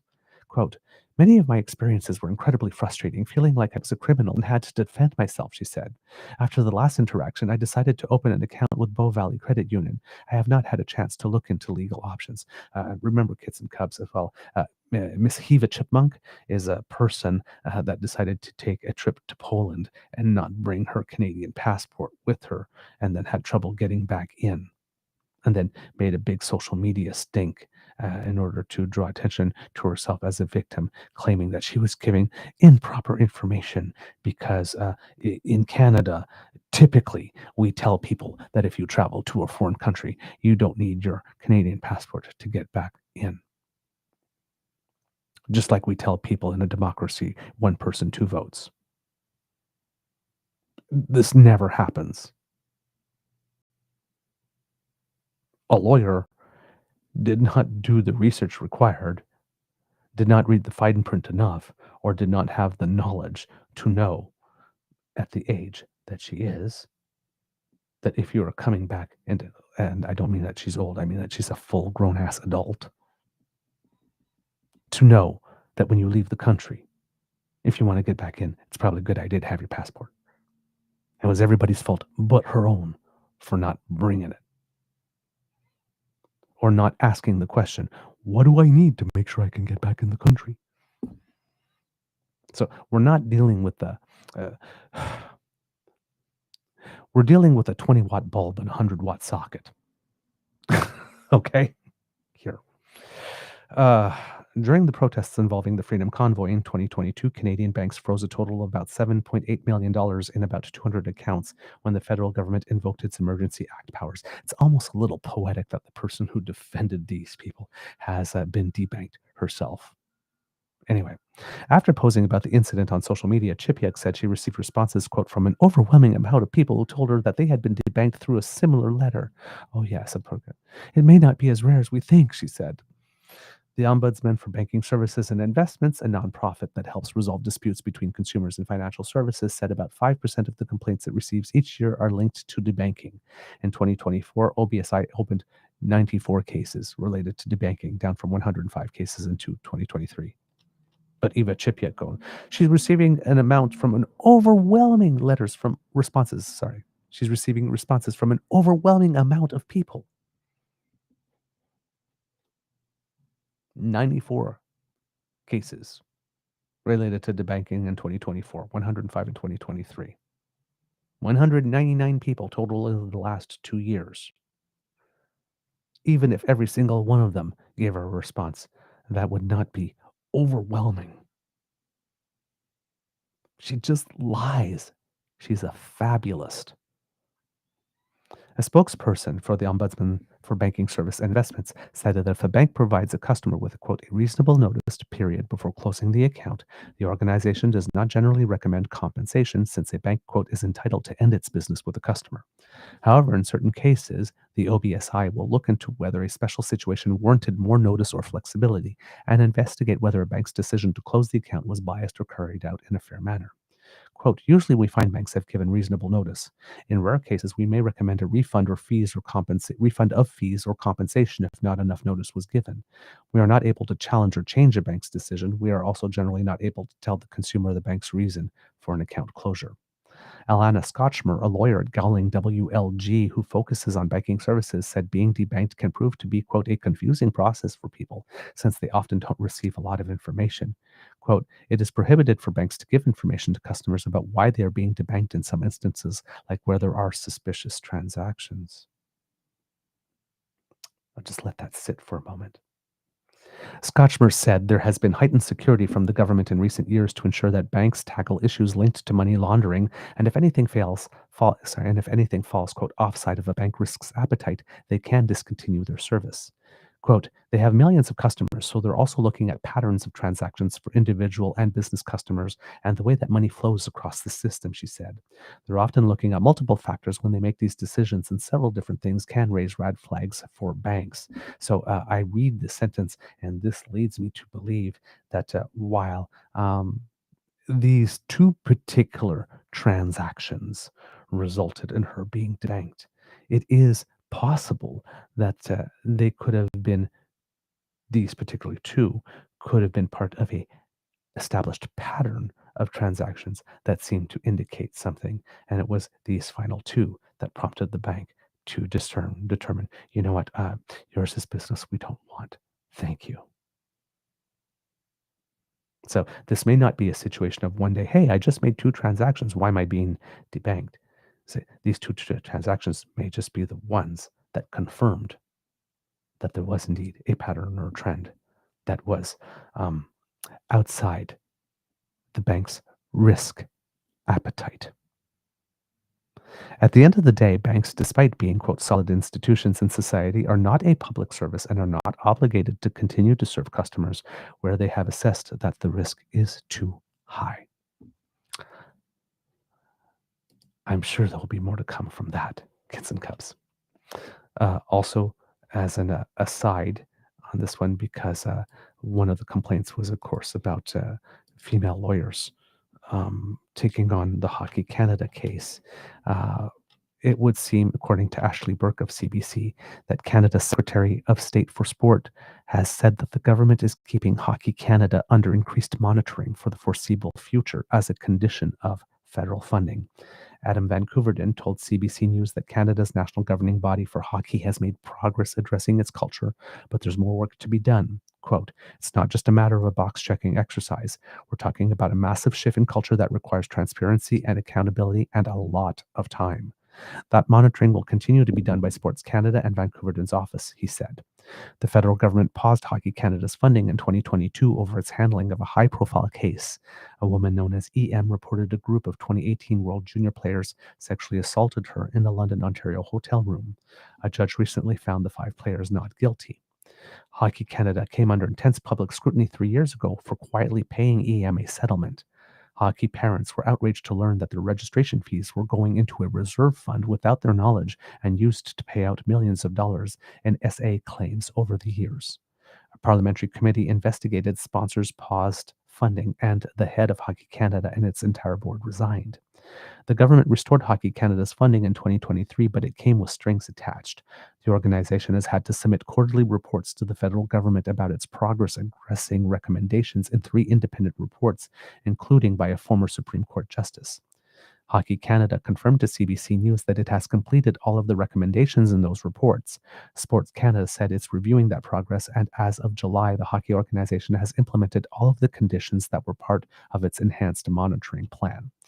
Despite hitting that mark, Vancouverden said there is no date in mind for when Ottawa will drop its extra monitoring. He wants to see, quote, sustained culture change that Canadians are demanding. We've seen good progress from Hockey Canada in terms of leadership change, in terms of governance change, in terms of their audits, said Adam Vancouverden. He pointed to the mandatory training for all staff, coaches, and athletes competing with Team Canada that's now in place, covering sexual violence and consent. He said training is just the bare minimum and that there is a need to change attitudes and behavior. EM and others' courage in coming forward, Vancouverden said, sparked a national conversation about the change needed in not just hockey but all sports. In a statement following last week's ruling, Vancouverden described men's hockey culture as, quote, problematic. Asked by CBC News how he described the culture and what concerns he still has, Vancouverden said he doesn't think the issues he's identified are endemic to men's hockey. I'm concerned with chauvinism, with sexism, treating women as if they're objects or something to be attained rather than one's equal, he said. I don't think that's unique to hockey, unique to sport. I think it's an unfortunate reality that exists in other places, in the workplace, in education, and it needs to be called out, it needs to be recognized, and it needs to change. He added, abuse isn't endemic to men's hockey, and that if a national conversation about how we ought to treat each other starts with hockey, I think that's uniquely Canadian. A fifth state investigation in 2022 found junior hockey players were the subjects of police investigations in at least 15 cases of alleged group sex SA since 1989, half of which surfaced in the past decade. Former junior hockey players and those who studied the sports say these incidents have grown out of a culture that has included the pursuit of women as a team sport that can result in group sex. Laura Robinson, the author of Crossing the Line, Violence and Sexual Assault in Canada's national sport, said she wants to see Hockey Canada under enhanced monitoring by the federal government until after the Winter Olympics in 2026. She pointed to Hockey Canada's recent announcement I'm having difficulty today. She pointed to Hockey Canada's recent announcement about 18 men selected for roles. Hockey Canada appointed an all-male roster to coach its Olympic and World Junior teams. The new general manager and members of the management group for Hockey Canada's program of excellence are also male. You can't just tick boxes and say we've got women involved now, she said. The program of excellence relies on volunteers that come from a pool of Canadian Hockey League employees. The organization said its managers and coaches, selected volunteers, have tremendous experience working with 15 to 9-year-old male high-performance athletes. It said Chelsea Geldenhaus has been promoted to senior manager of hockey operations for the program of excellence. Hockey Canada said as part of its effort to increase the number of women coaching in Canada, it helped launch a new program to employ student athletes as coaches while playing university women's hockey. The hockey organization also sent CBC News a list of 17 changes it's made since 2022 to address hockey culture and safety, including achieving gender equity on its board of directors, adopting a universal code of conduct to prevent maltreatment in sport, and becoming one of the first organizations to be a full signatory to the Office of Sport Integrity Commissioner. Quote, while important progress has been made since 2022, there is still more work to be done, and we will continue to be transparent and accountable to Canadians as we drive systemic change within our national winter sport, Hockey Canada Chief of Staff Jeremy Knight said in a statement. Hockey Canada said it will, quote, continue to comply with all reporting requests from Sports Canada. So I really like what Adam Vancouverden has to say here. He seems to get it, which is good.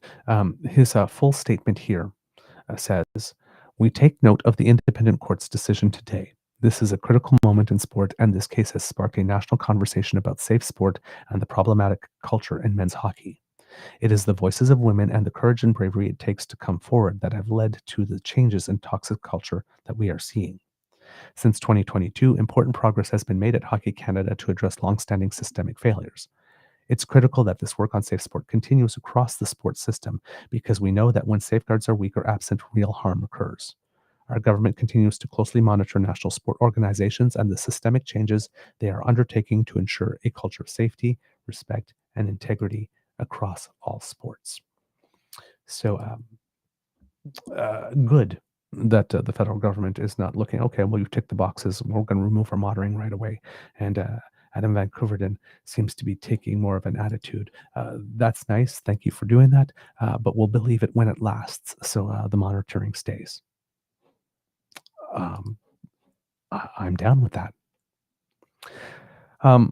Other letters that have come out at Kids and Cubs, as you know, in Alberta, Danielle Smith is trying to distract from her corrupt care stuff by having this series of town halls called the Alberta Next panel, where a lot of things related to it have been questionable. There's a survey where you have to answer questions, but some of the questions do not allow you to express opposition or displeasure or disapproval for any one of the things that she's mentioning. I believe the panel has 6 themes.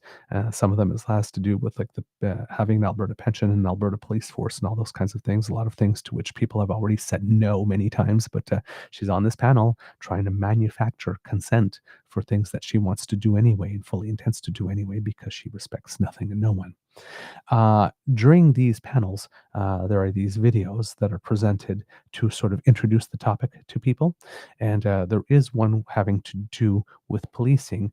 And it seems that the information contained in those videos is not accurate and inaccurate to the point that it has caused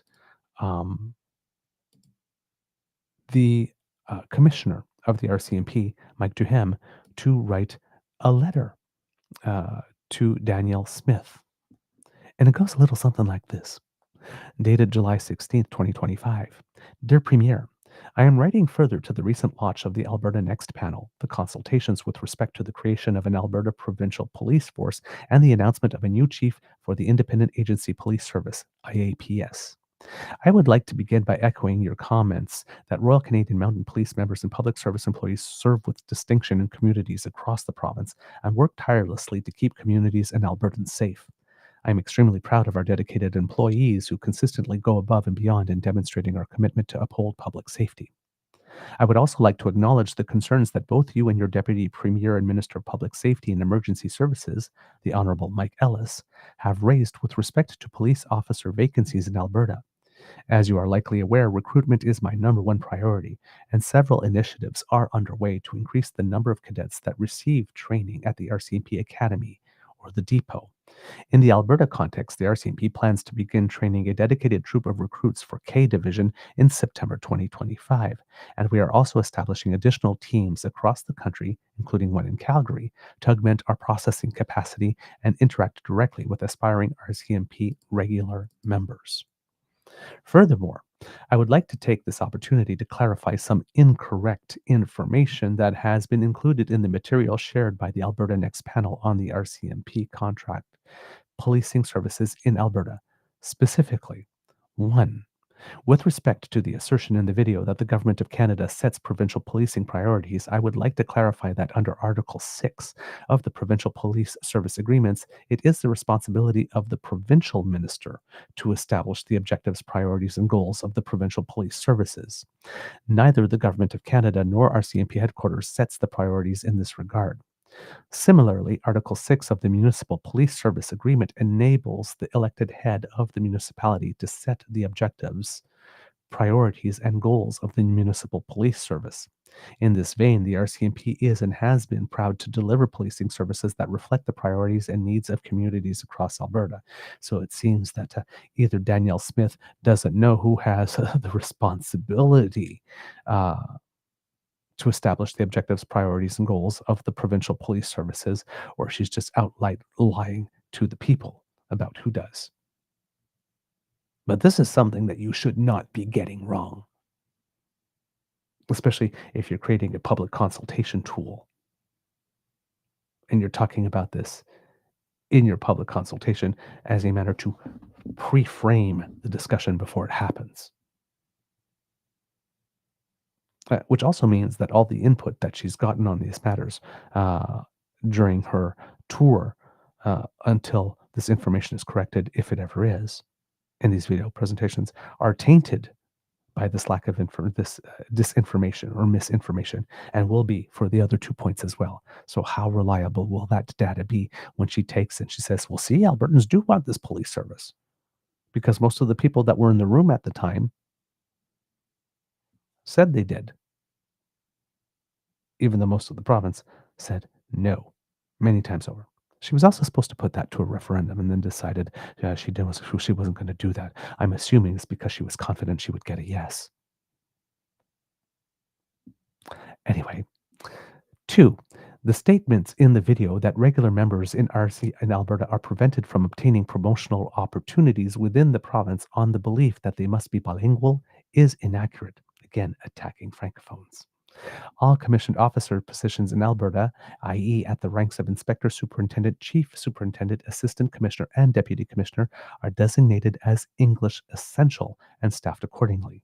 In addition, I assure you that the RCMP does not move regular members out of communities on a moment's notice. The process to relocate a member includes careful planning to support them and their families should they choose to pursue another opportunity. This choice is up to each individual member and could occur for a variety of reasons, such as family or personal considerations or professional development opportunities.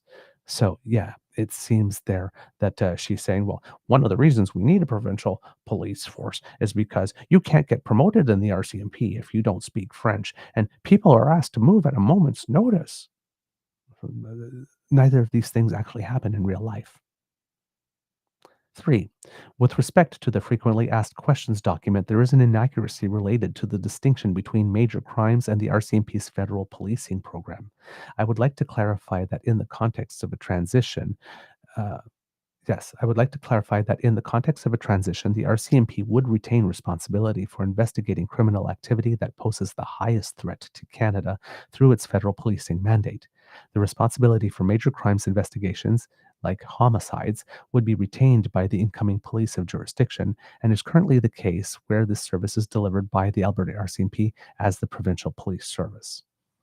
So, in other words, there's a procedure with regard to this that does apply in the jurisdictions where that particular service is delivered by the Alberta RCMP as the Provincial Police Service.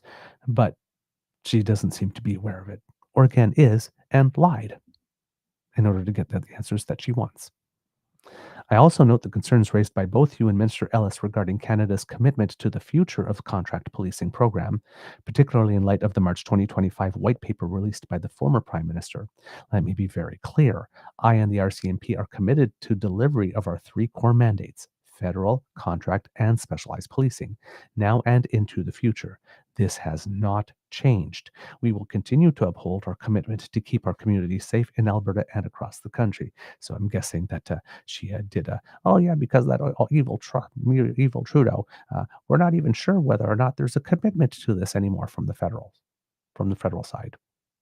The RCMP commissioner basically indicating, I'm not sure how you could have ever believed that, because that was never ever in doubt or on the table. In that same vein, I also want to underscore that the RCMP is open to new ideas and is very willing to work with jurisdictions to respond to evolving expectation and needs regarding service delivery models in communities across the country.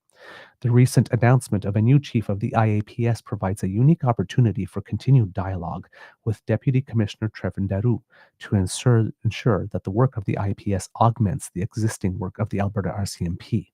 It will be important to clearly delineate the mandates of our respective organizations to avoid confusion and duplication of core duties and functions delivered by the RCMP. To be clear, the RCMP respects the decisions of provinces, territories, and municipalities to review their policing needs and priorities, and even make the decisions to transition away from the RCMP. That being said, it is my belief that contract policing is integral to the RCMP as a national police service, providing a uniform professional standard of policing, access to specialized services, enhanced intelligence collection and dissemination, critical surge capacity to respond to provincial and national emergencies, and importantly, economies of scale for taxpayers. Based on our current experiences, including in Grand Prairie, policing transitions are extremely complex and costly. Should the Alberta Next panel require support to facilitate an informed study of an independent police service, the RCMP can assist in providing data and evidence-based analysis, including the benefits of an integrated policing model and jurisdictional cost share savings under this model. The RCMP remains committed to working directly with all jurisdictions to adapt to local needs while maintaining the trust and confidence required to continue preserving the safety and security of your communities. Yours sincerely, Mike Duhem, Commissioner. And it was CC'd to the Honorable Michael Ellis and Deputy Commissioner Trevor Daru. So, when the RCMP needs to write an open letter saying, you got some stuff wrong, got a lot of stuff wrong, very wrong, and we need to correct the public record.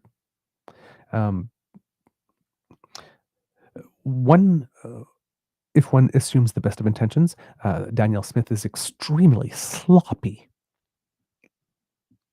and inattentive and not meticulous in the work that she does. And at the worst of it, she's intentionally, incredibly, and destructively and dangerously duplicitous. But she's somewhere on that spectrum. Yeah. Not a great moment. Then we had Doug Ford. Not on anything, on one thing legal, apparently. It seems that there's a provincial court that has made a decision that Doug Ford's sudden decision to become the mayor of Toronto again, or mayor of Ontario, and wanting to remove Toronto bike lanes because for some reason he is obsessed with that. I have no idea what it is, but then again, as we keep on saying on the show, if it involves cars and booze, Doug Ford's your guy. He's there. If it involves providing you with healthcare, education, or services for children and care, or intervening in any way when a city is being occupied, though, good luck finding him. But it would seem, according to Andy Takaji, I'm going to guess, from the Toronto Star, that Premier Doug Ford's month-long campaign against several Toronto bike lanes was dealt a serious setback Wednesday when a judge ruled the removal would be unconstitutional. A decision by Superior Court Justice Paul Shabas found that sections of the Ontario government's Bill 212, the Reducing Gridlock Saving You Time Act, violated the charter by infringing on cyclists' right to life and security of the person. Part of the bill, which became law in November, calls for the removal of protected bike lanes on Yonge, University, and Bloor Streets.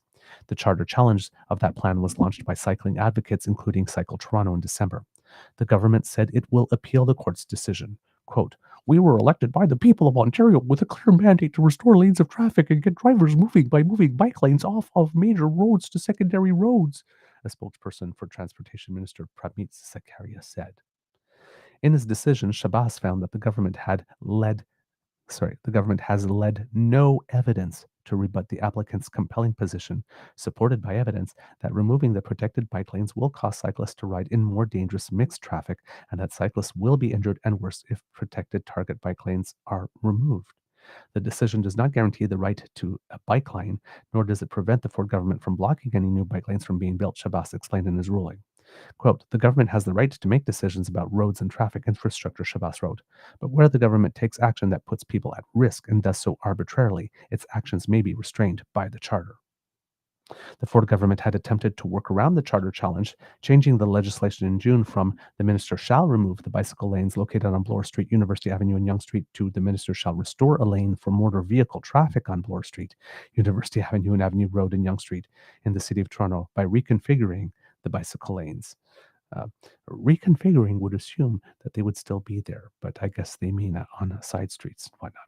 But Shabas did not buy the argument from the government that this would render the charter challenge moot. Quote, "I find that any reconfiguring, which has the effect of removing the physical separation of the target bike lanes from motor vehicle traffic for the purpose of reducing congestion, is also a breach of the charter.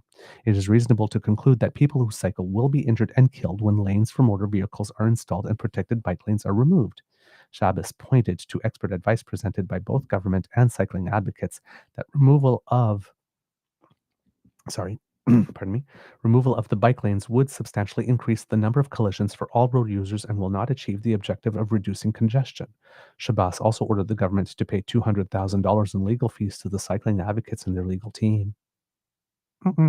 The Ford government's appeal will go to the Ontario Courts of Appeal. It also has the option of using the notwithstanding clause, which it controversially used in 2021 in an attempt to restrict third-party advertising, and in 2022 to preemptively prevent an education worker strike. Michael Longfield, executive director of Cycle Toronto, called the Shabbos' ruling on Wednesday a major victory. I think it's maybe a good moment for the Premier to stop and reconsider, Longfield said. Quote, Canada is facing an unprecedented trade war, and I think there are other things we need the Premier of Ontario focused on and working on rather than obsessing over 19 kilometers of bike lanes and meddling with local politics in Ontario. The Ford government had previously opened the door to finding a compromise with the city to reintroduce vehicle lanes on Bloor, University, and Yonge Streets without removing protected bike lanes. The city is reviewing the court decision and the impact on our ongoing discussions with the province, a spokesperson for Mayor Olivia Chow said in a statement.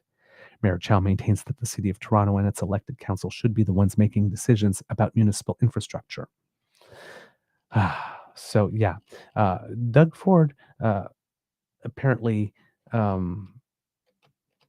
appears to believe that because he was, it seems to be acting that because I believe I have a mandate, I'm allowed to do this. I don't recall, I know Doug Ford has a long history of raging against bike lanes, but I don't recall him running on this in the last election. I recall him running on Trump, protect Ontario, Trump, protect Ontario, Trump, and not much else. So Doug Ford does not seem to have gotten the message yet, after all these years of being premier, that you believing that you have a mandate to do something does not, let's put it this way, you believing that you have a mandate to do something, whether you do or not, does not allow you to fulfill that mandate in a manner that is unconstitutional. I don't understand this man. Shabbos granted a temporary injunction in April preventing the province from removing the lanes while he decided on the charter case. The province's appeal of that injunction was rejected by a panel of three Superior Court judges on July 9th. Government documents released as part of the injunction hearing warned that removing the bike lanes may not ease congestion and instead could increase the risk of collisions and negatively impact businesses. So government documents have that, and they decided that they were going to do that anyway. That was some of you might die, but that's a risk I am willing to take, Doug Ford basically said. Ford had previously scolded unelected judges taking aim at Shabbos when the bike lane removals were blocked by the injunction and floated the idea of electing judges to the bench. Those comments earned him a rare rebuke from the province's top justices, who reaffirmed the need for judicial independence. So he too got a letter back then. Judges should not determine items like bike lanes because of ideology. They decided to put an injunction in, the premier said at a press conference in May. Enough is enough. Yeah, enough is enough from you, Doug. You might want to zip it.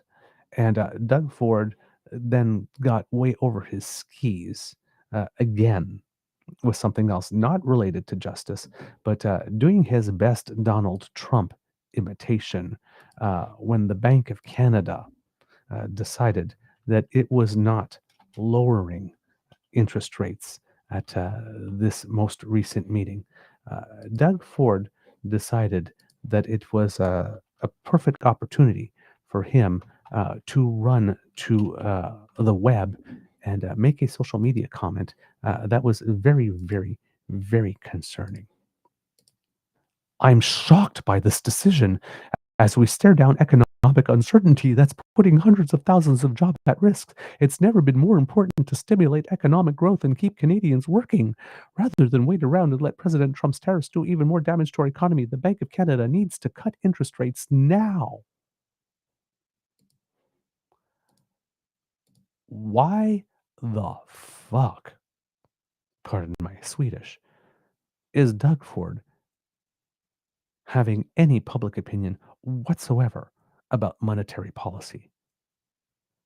Completely and totally out of his purview, number one, and shades of Donald Trump. I need you to lower interest rates. You need to lower. You shut up about that. That is none of your business. Unbelievable. And he goes, like, I'm shocked to find out. Really? You're shocked? I don't understand how you're shocked because all the economic data that we've been seeing, GDP coming in higher than expected, more jobs created in the previous month than expected. All of those are like bright, flashing neon arrow signs pointing to there will not be an interest rate cut. There will not be an interest rate cut. Every single newspaper reporting, television news item from Bloomberg to the Financial Post, whatnot, all of them, all the reports from the banks are saying, wow, this new piece of economic data makes it less likely that the Bank of Canada is going to cut interest rates on July 30th. It's all that has been in the news for the last month. There has never been anybody going, there's not been one person going, oh no, I think that the bank is really going to cut rates this time based on all this data. Nobody was saying. There's no galaxy realm alternative reality in which Doug Ford could have been shocked by this decision. None. It was so telegraphed. It was ridiculous. So he's pretending he's shocked, and from his position as Premier of Ontario, basically telling the governors of the Bank of Canada that they need to be cutting interest rates, which is the exact same damn thing that Donald Trump is doing. That Canada is not for sale hat that he had on was an act for a couple of weeks just to get himself reelected. That's it. Nothing more. That man, when I was considering titling the show rather than lane swerving, I was considering calling it Realizing the Value of Shut the Fuck Up. But I assumed that maybe putting STFU in a show title may have gotten us dinged somehow or reduced our reach. So I had to choose lane swerving instead. But Pierre Poilievre, Danielle Smith, Mickey Amory, all of you, please, please, please, please, I beg you, realize that there is value in just keeping your pie holes closed. Not every thought needs to be expressed.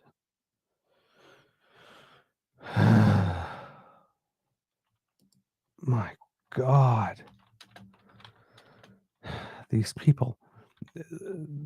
A job of a premier, a job of a party leader is big enough without you trying to do everyone else's job as well.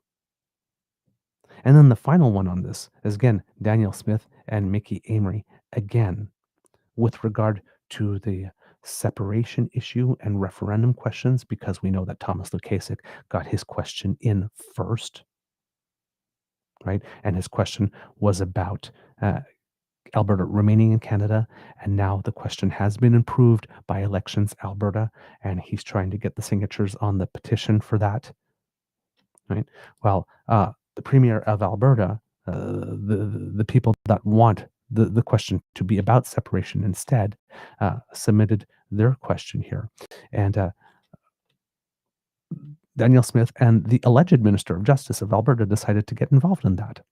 Alberta's chief electoral officer is rebuffing calls from Premier Danielle Smith and her Justice Minister to reverse course and sign off on a proposed referendum question on separation.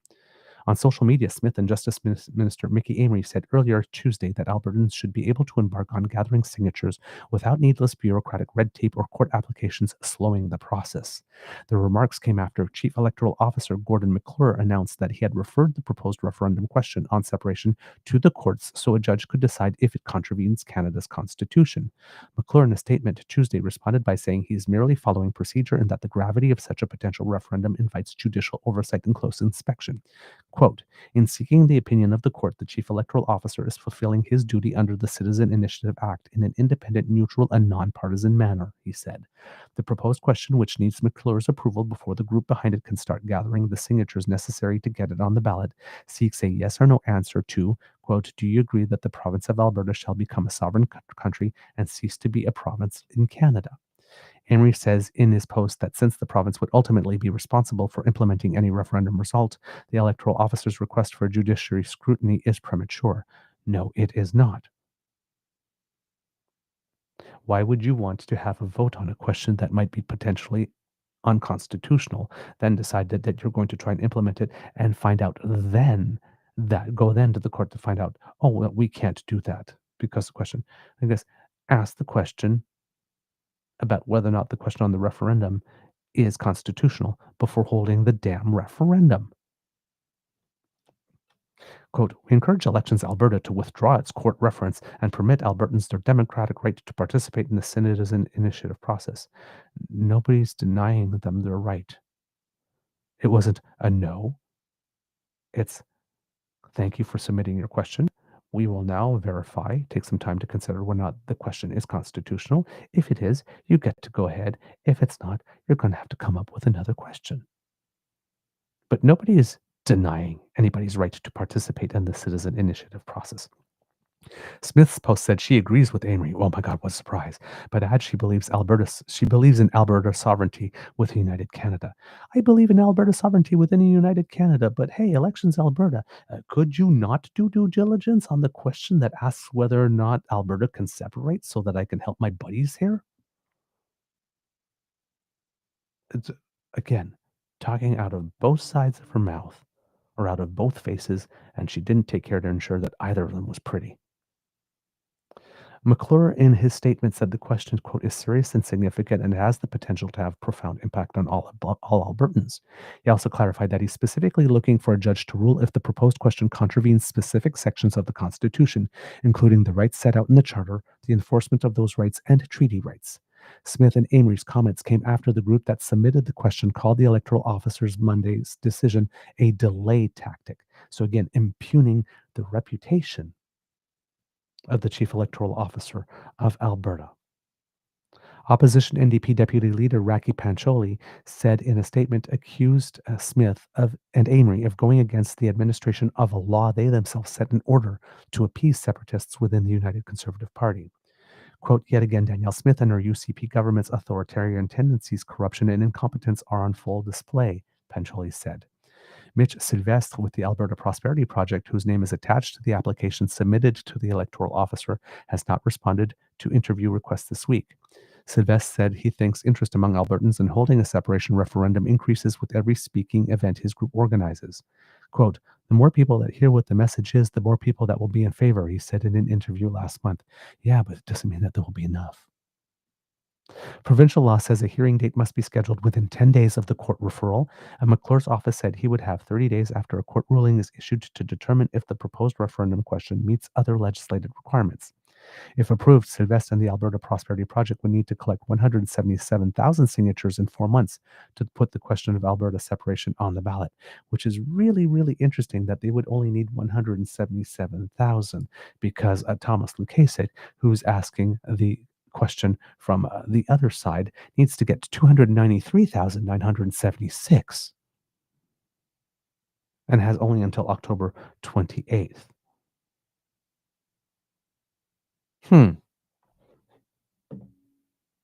Interesting.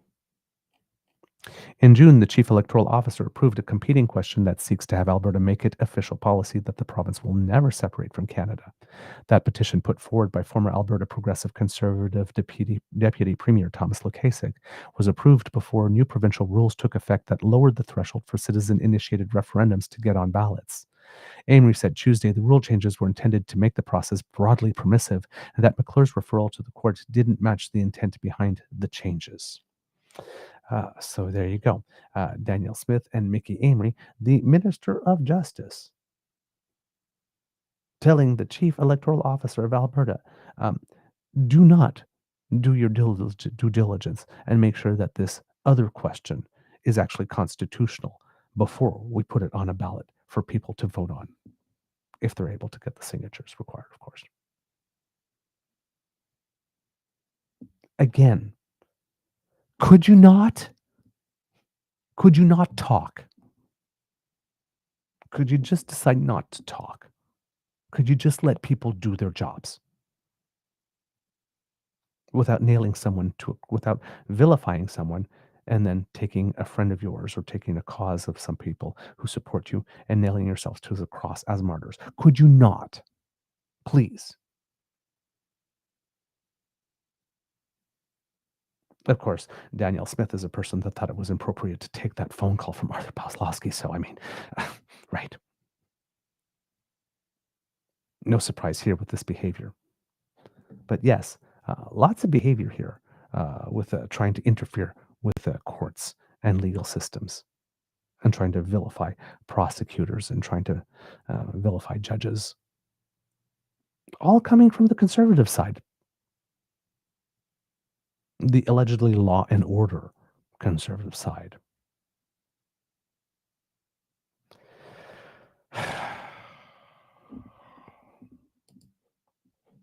It's just shut up. Choose to let a process play itself out. I do not understand what is wrong with these people. Well, I mean, I understand what's wrong with these people. He needs to constantly ensure engagement. That's what's wrong with these people. But yeah, I'm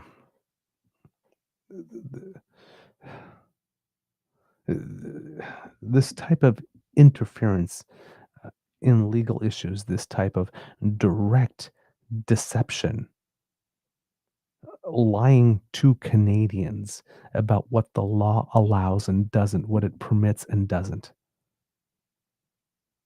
ascribing ill motive to officers of the court, chief electoral officers. It's like working hard to delegitimize court decisions, the judicial process, the principle of guilty until proven innocent, and that we actually have free and fair democratic processes. Just the systematic, constant attack on these fundamental institutions. And for what?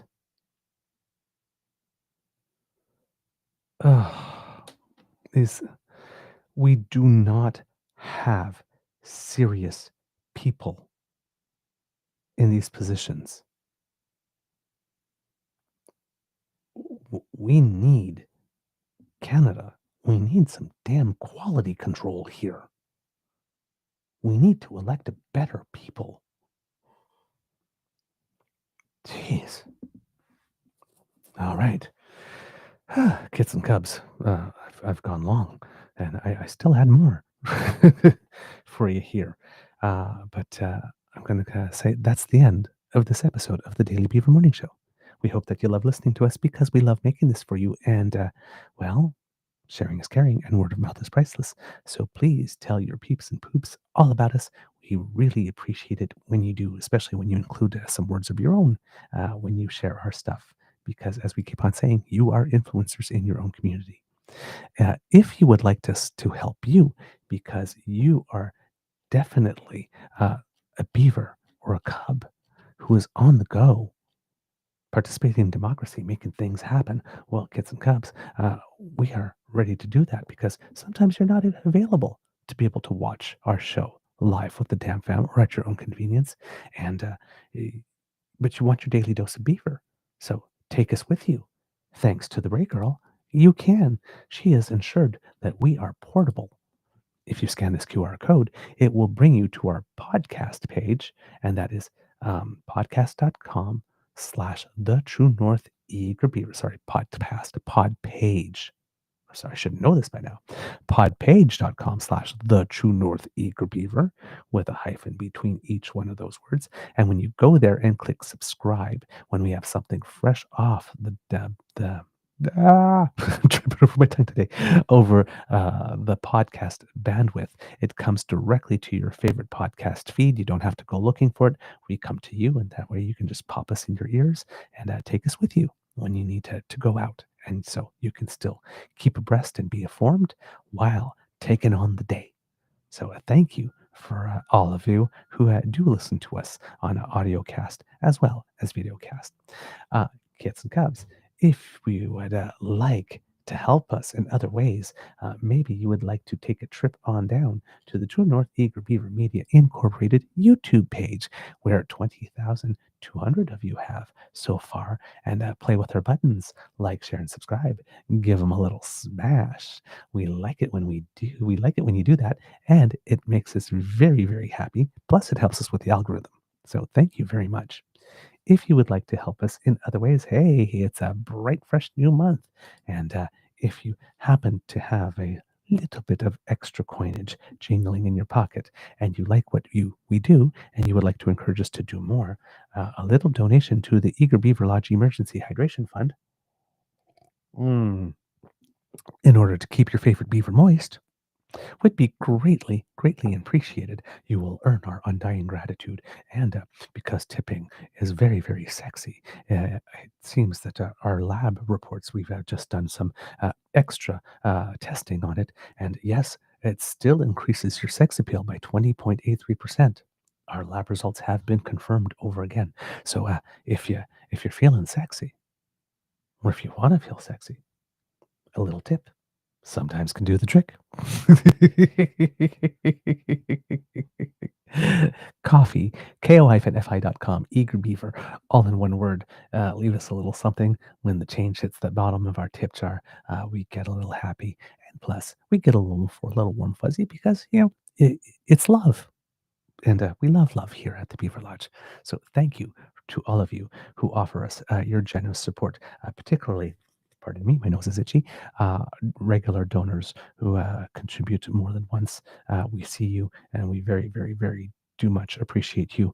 You are essential to us doing what it is that we do. So thank you for all of that. If you are not able to contribute financially, please do not worry, because the gifts of your attention and participation are the ones that matter the most to us, and we love to hear from you. So please write to us. truenortheagerbeaver@gmail.com is our email address, and you can send us what you think about the show, good, bad, or ugly. Please be gentle, or some suggestions for guests. If you have people you'd like to hear from, we try to get them on for you and have some conversations.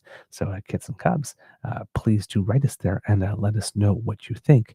And if you happen to be buying Canadian and do want to support us financially, that I'm having lots of trouble today. That same email address, truenortheagerbeaver@gmail.com, is the address to which you can send a direct bank transfer from your bank to ours. 100% Canadian transaction, no US based CE Tech Pro takes a middleman cut, and we get 100% of your donation. So thank you for your generous support if you are contributing that way. If you want to reach us via our socials, at True Eager at the Blue Sky Beaver Lodge, also on the Jitter, True North Eager Beaver on our Facebook page, our original home, and of course, if you happen to be watching on YouTube, right down here in the comments section, leave us a little word. We read absolutely everything that you write to us, even though we're not able to respond to everyone. And Kits and Cubs, all of your donations, whether they be financial or in word, go back into the show in order to make it better. And we do thank you for everything that you do to support us in all the ways that you support us. Every single one is meaningful, and we wouldn't be where we are without you. So we are grateful for you every damn day. Huh? Huh? Huh? Kits and Cubs. Words of because democracy is something that you do, Kits and Cubs. Forever Canadian. If you happen to be in Alberta, the drive is on. Kits and Cubs, the drive is on. So please, if you can, do go to this website here, forever-canadian.ca, www.forever-canadian.ca. And if you happen to be living in Alberta and can help volunteer, or if you want to pre-pledge while they're getting the actual petitions ready to sign that petition. Again, they need up to 300,000, close to 300,000, like 293,000 something, close to 294 exactly. But you're going to need much more because, as we mentioned, Danielle Smith will probably try every unhanded trick in the book to try to invalidate as many signatures as she can while claiming she still supports Alberta sovereignty within a united Canada. My eye.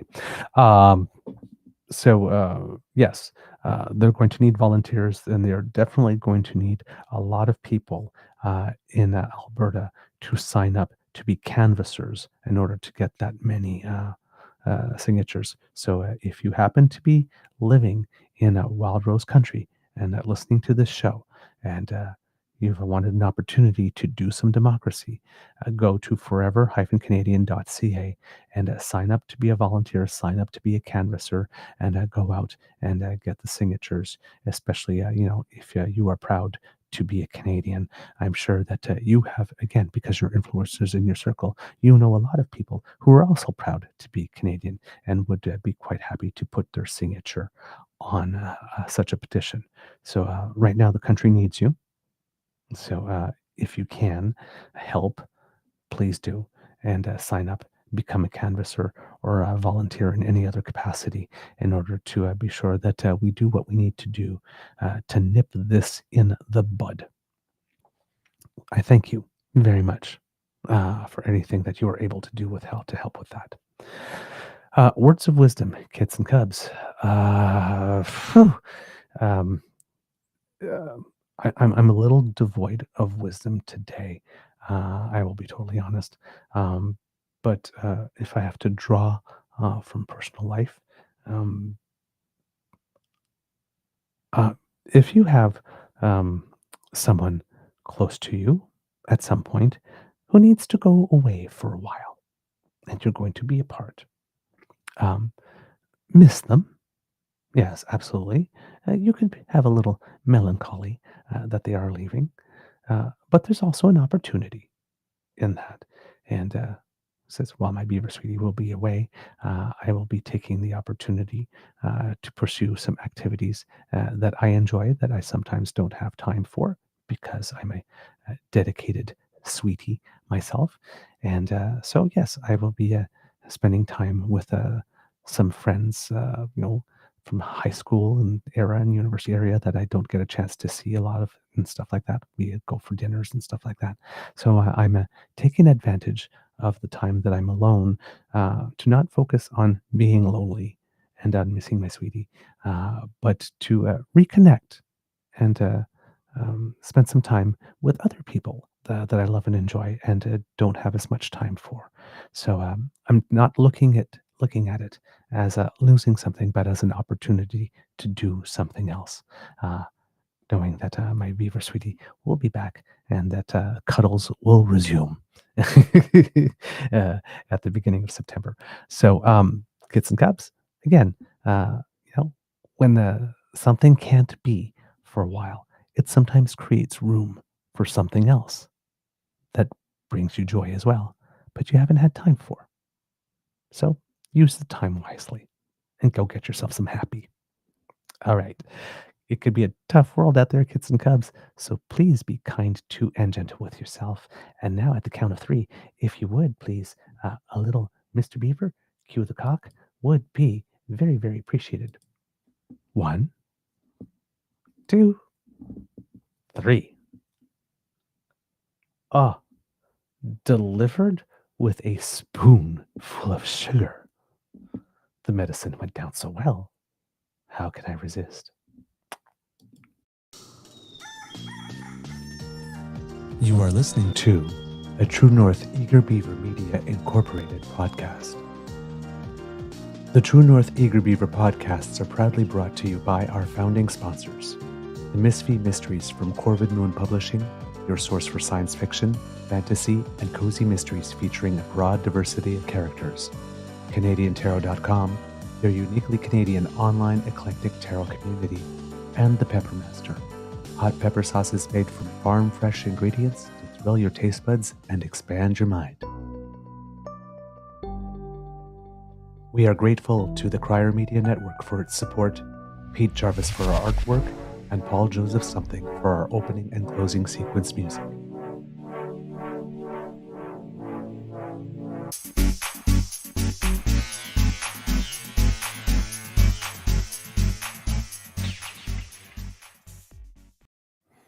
All right, kids and cubs, before we go, since we're already past the 2-hour mark anyway, a little bit of Canadians who make us proud. The other night was Jeannie Bouchard's last tennis match as she's competing at the National Bank Open and did win her first match.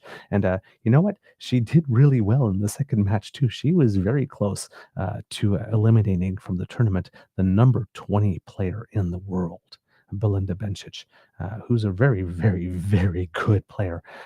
Eugenie Bouchard sent it 2-3 full sets. It was an exciting and very thrilling match that made a lot of people wonder, listen, if you can beat top 100 players still after not playing that much, for so long, and if you can come this close to taking out a world top 20, are you sure you want to retire?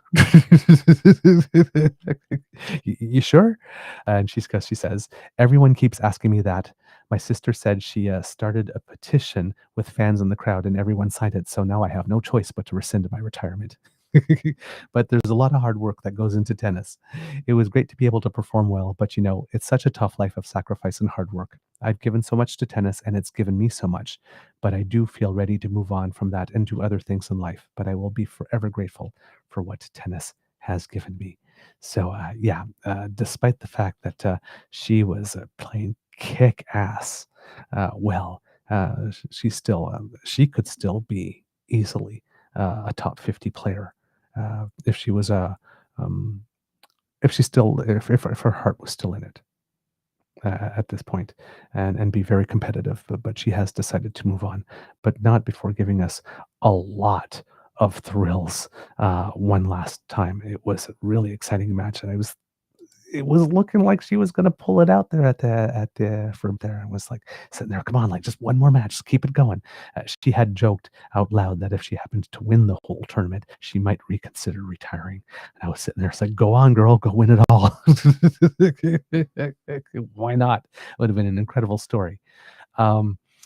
All the singles players as of the day before yesterday. I do not know about yesterday because I was away at Mary Poppins, so I don't know the scores. I didn't want to know the scores because Victoria Mboko was still left in the draw, and I want to be able to watch her match, which I will do later today. So I don't know if she's won or lost, but all the singles players had been eliminated except for her at that point in the tournament. We're still having a tough time with our best players. Leila Annie Fernandez was eliminated in the first round, as you know, but with a weird scheduling thing immediately after winning a tournament in Washington, D.C. Gabriela Dabrowski, who was ranked number 2 in the doubles tournament, lost in her first round match. Felix Auger-Aliassime lost in his technically he entered in the second round, but his first match of the tournament. And Denis Shapovalov also lost in the first round there. So our 4 best tennis players, highest ranked tennis players, all exited early. All the excitement came from everyone else. Oh, I believe that Gabriel Diallo is also still in the draw for the men, if I'm remembering correctly. And then there are some men's doubles teams that are playing. All our Canadian women's doubles teams lost on day 1 of the doubles tournament, so they're all eliminated. And in the men's tournament, Felix Auger-Aliassime and Denis Shapovalov were supposed to play doubles together, but for some reason withdrew from the tournament after both losing their first round matches, which I found really surprising because I would have assumed if they were out of singles early, then they would have teamed up in doubles and tried to make a go of it to win the title, since they weren't having to play, do double duty and gets more matches under your feet for the tournaments to come, because the U.S. Open, the last Grand Slam, is coming. But they decided to pull out for some reason, which was very disappointing. because they're very good together as a doubles team. So that's what's going on here at the Canadian Open and at the World Aquatics Championships. Again, just some so close results. Kylie Mass picked up another fourth place in the 50-meter backstroke, so fourth place in the 50 and fourth place in the 100. Caitlin Fung finished fourth in the 10-meter diving platform competition. The 4x200 meter freestyle team for women ended up sixth in the final, and yesterday Blake Tierney qualified second for the 200-meter backstroke men. So maybe a medal in the pool coming from Blake Tierney. I think that it would be his first World Championship medal if he does. But when the 200-meter men's backstroke comes on, keep your eyes on the screen, kids and cubs, because if you qualify second, that means there is some medal potential in there, and we'll keep our fingers crossed for him. All right, kids and cubs, that's all I got for now. I'm going off to enjoy the weekend and spending the last couple of hours with my beaver sweetie before he has to hit the road. So I'm going to say amour et bisous, and we will see you on Monday with Mr. Grizzly, who will be there because it's a holiday here and we'll not have to go into work. So we will have Mr. Grizzly in the morning on Monday. I'm very much looking forward to that, and I hope you are too. All right, guys, I'm off. Everyone, big love.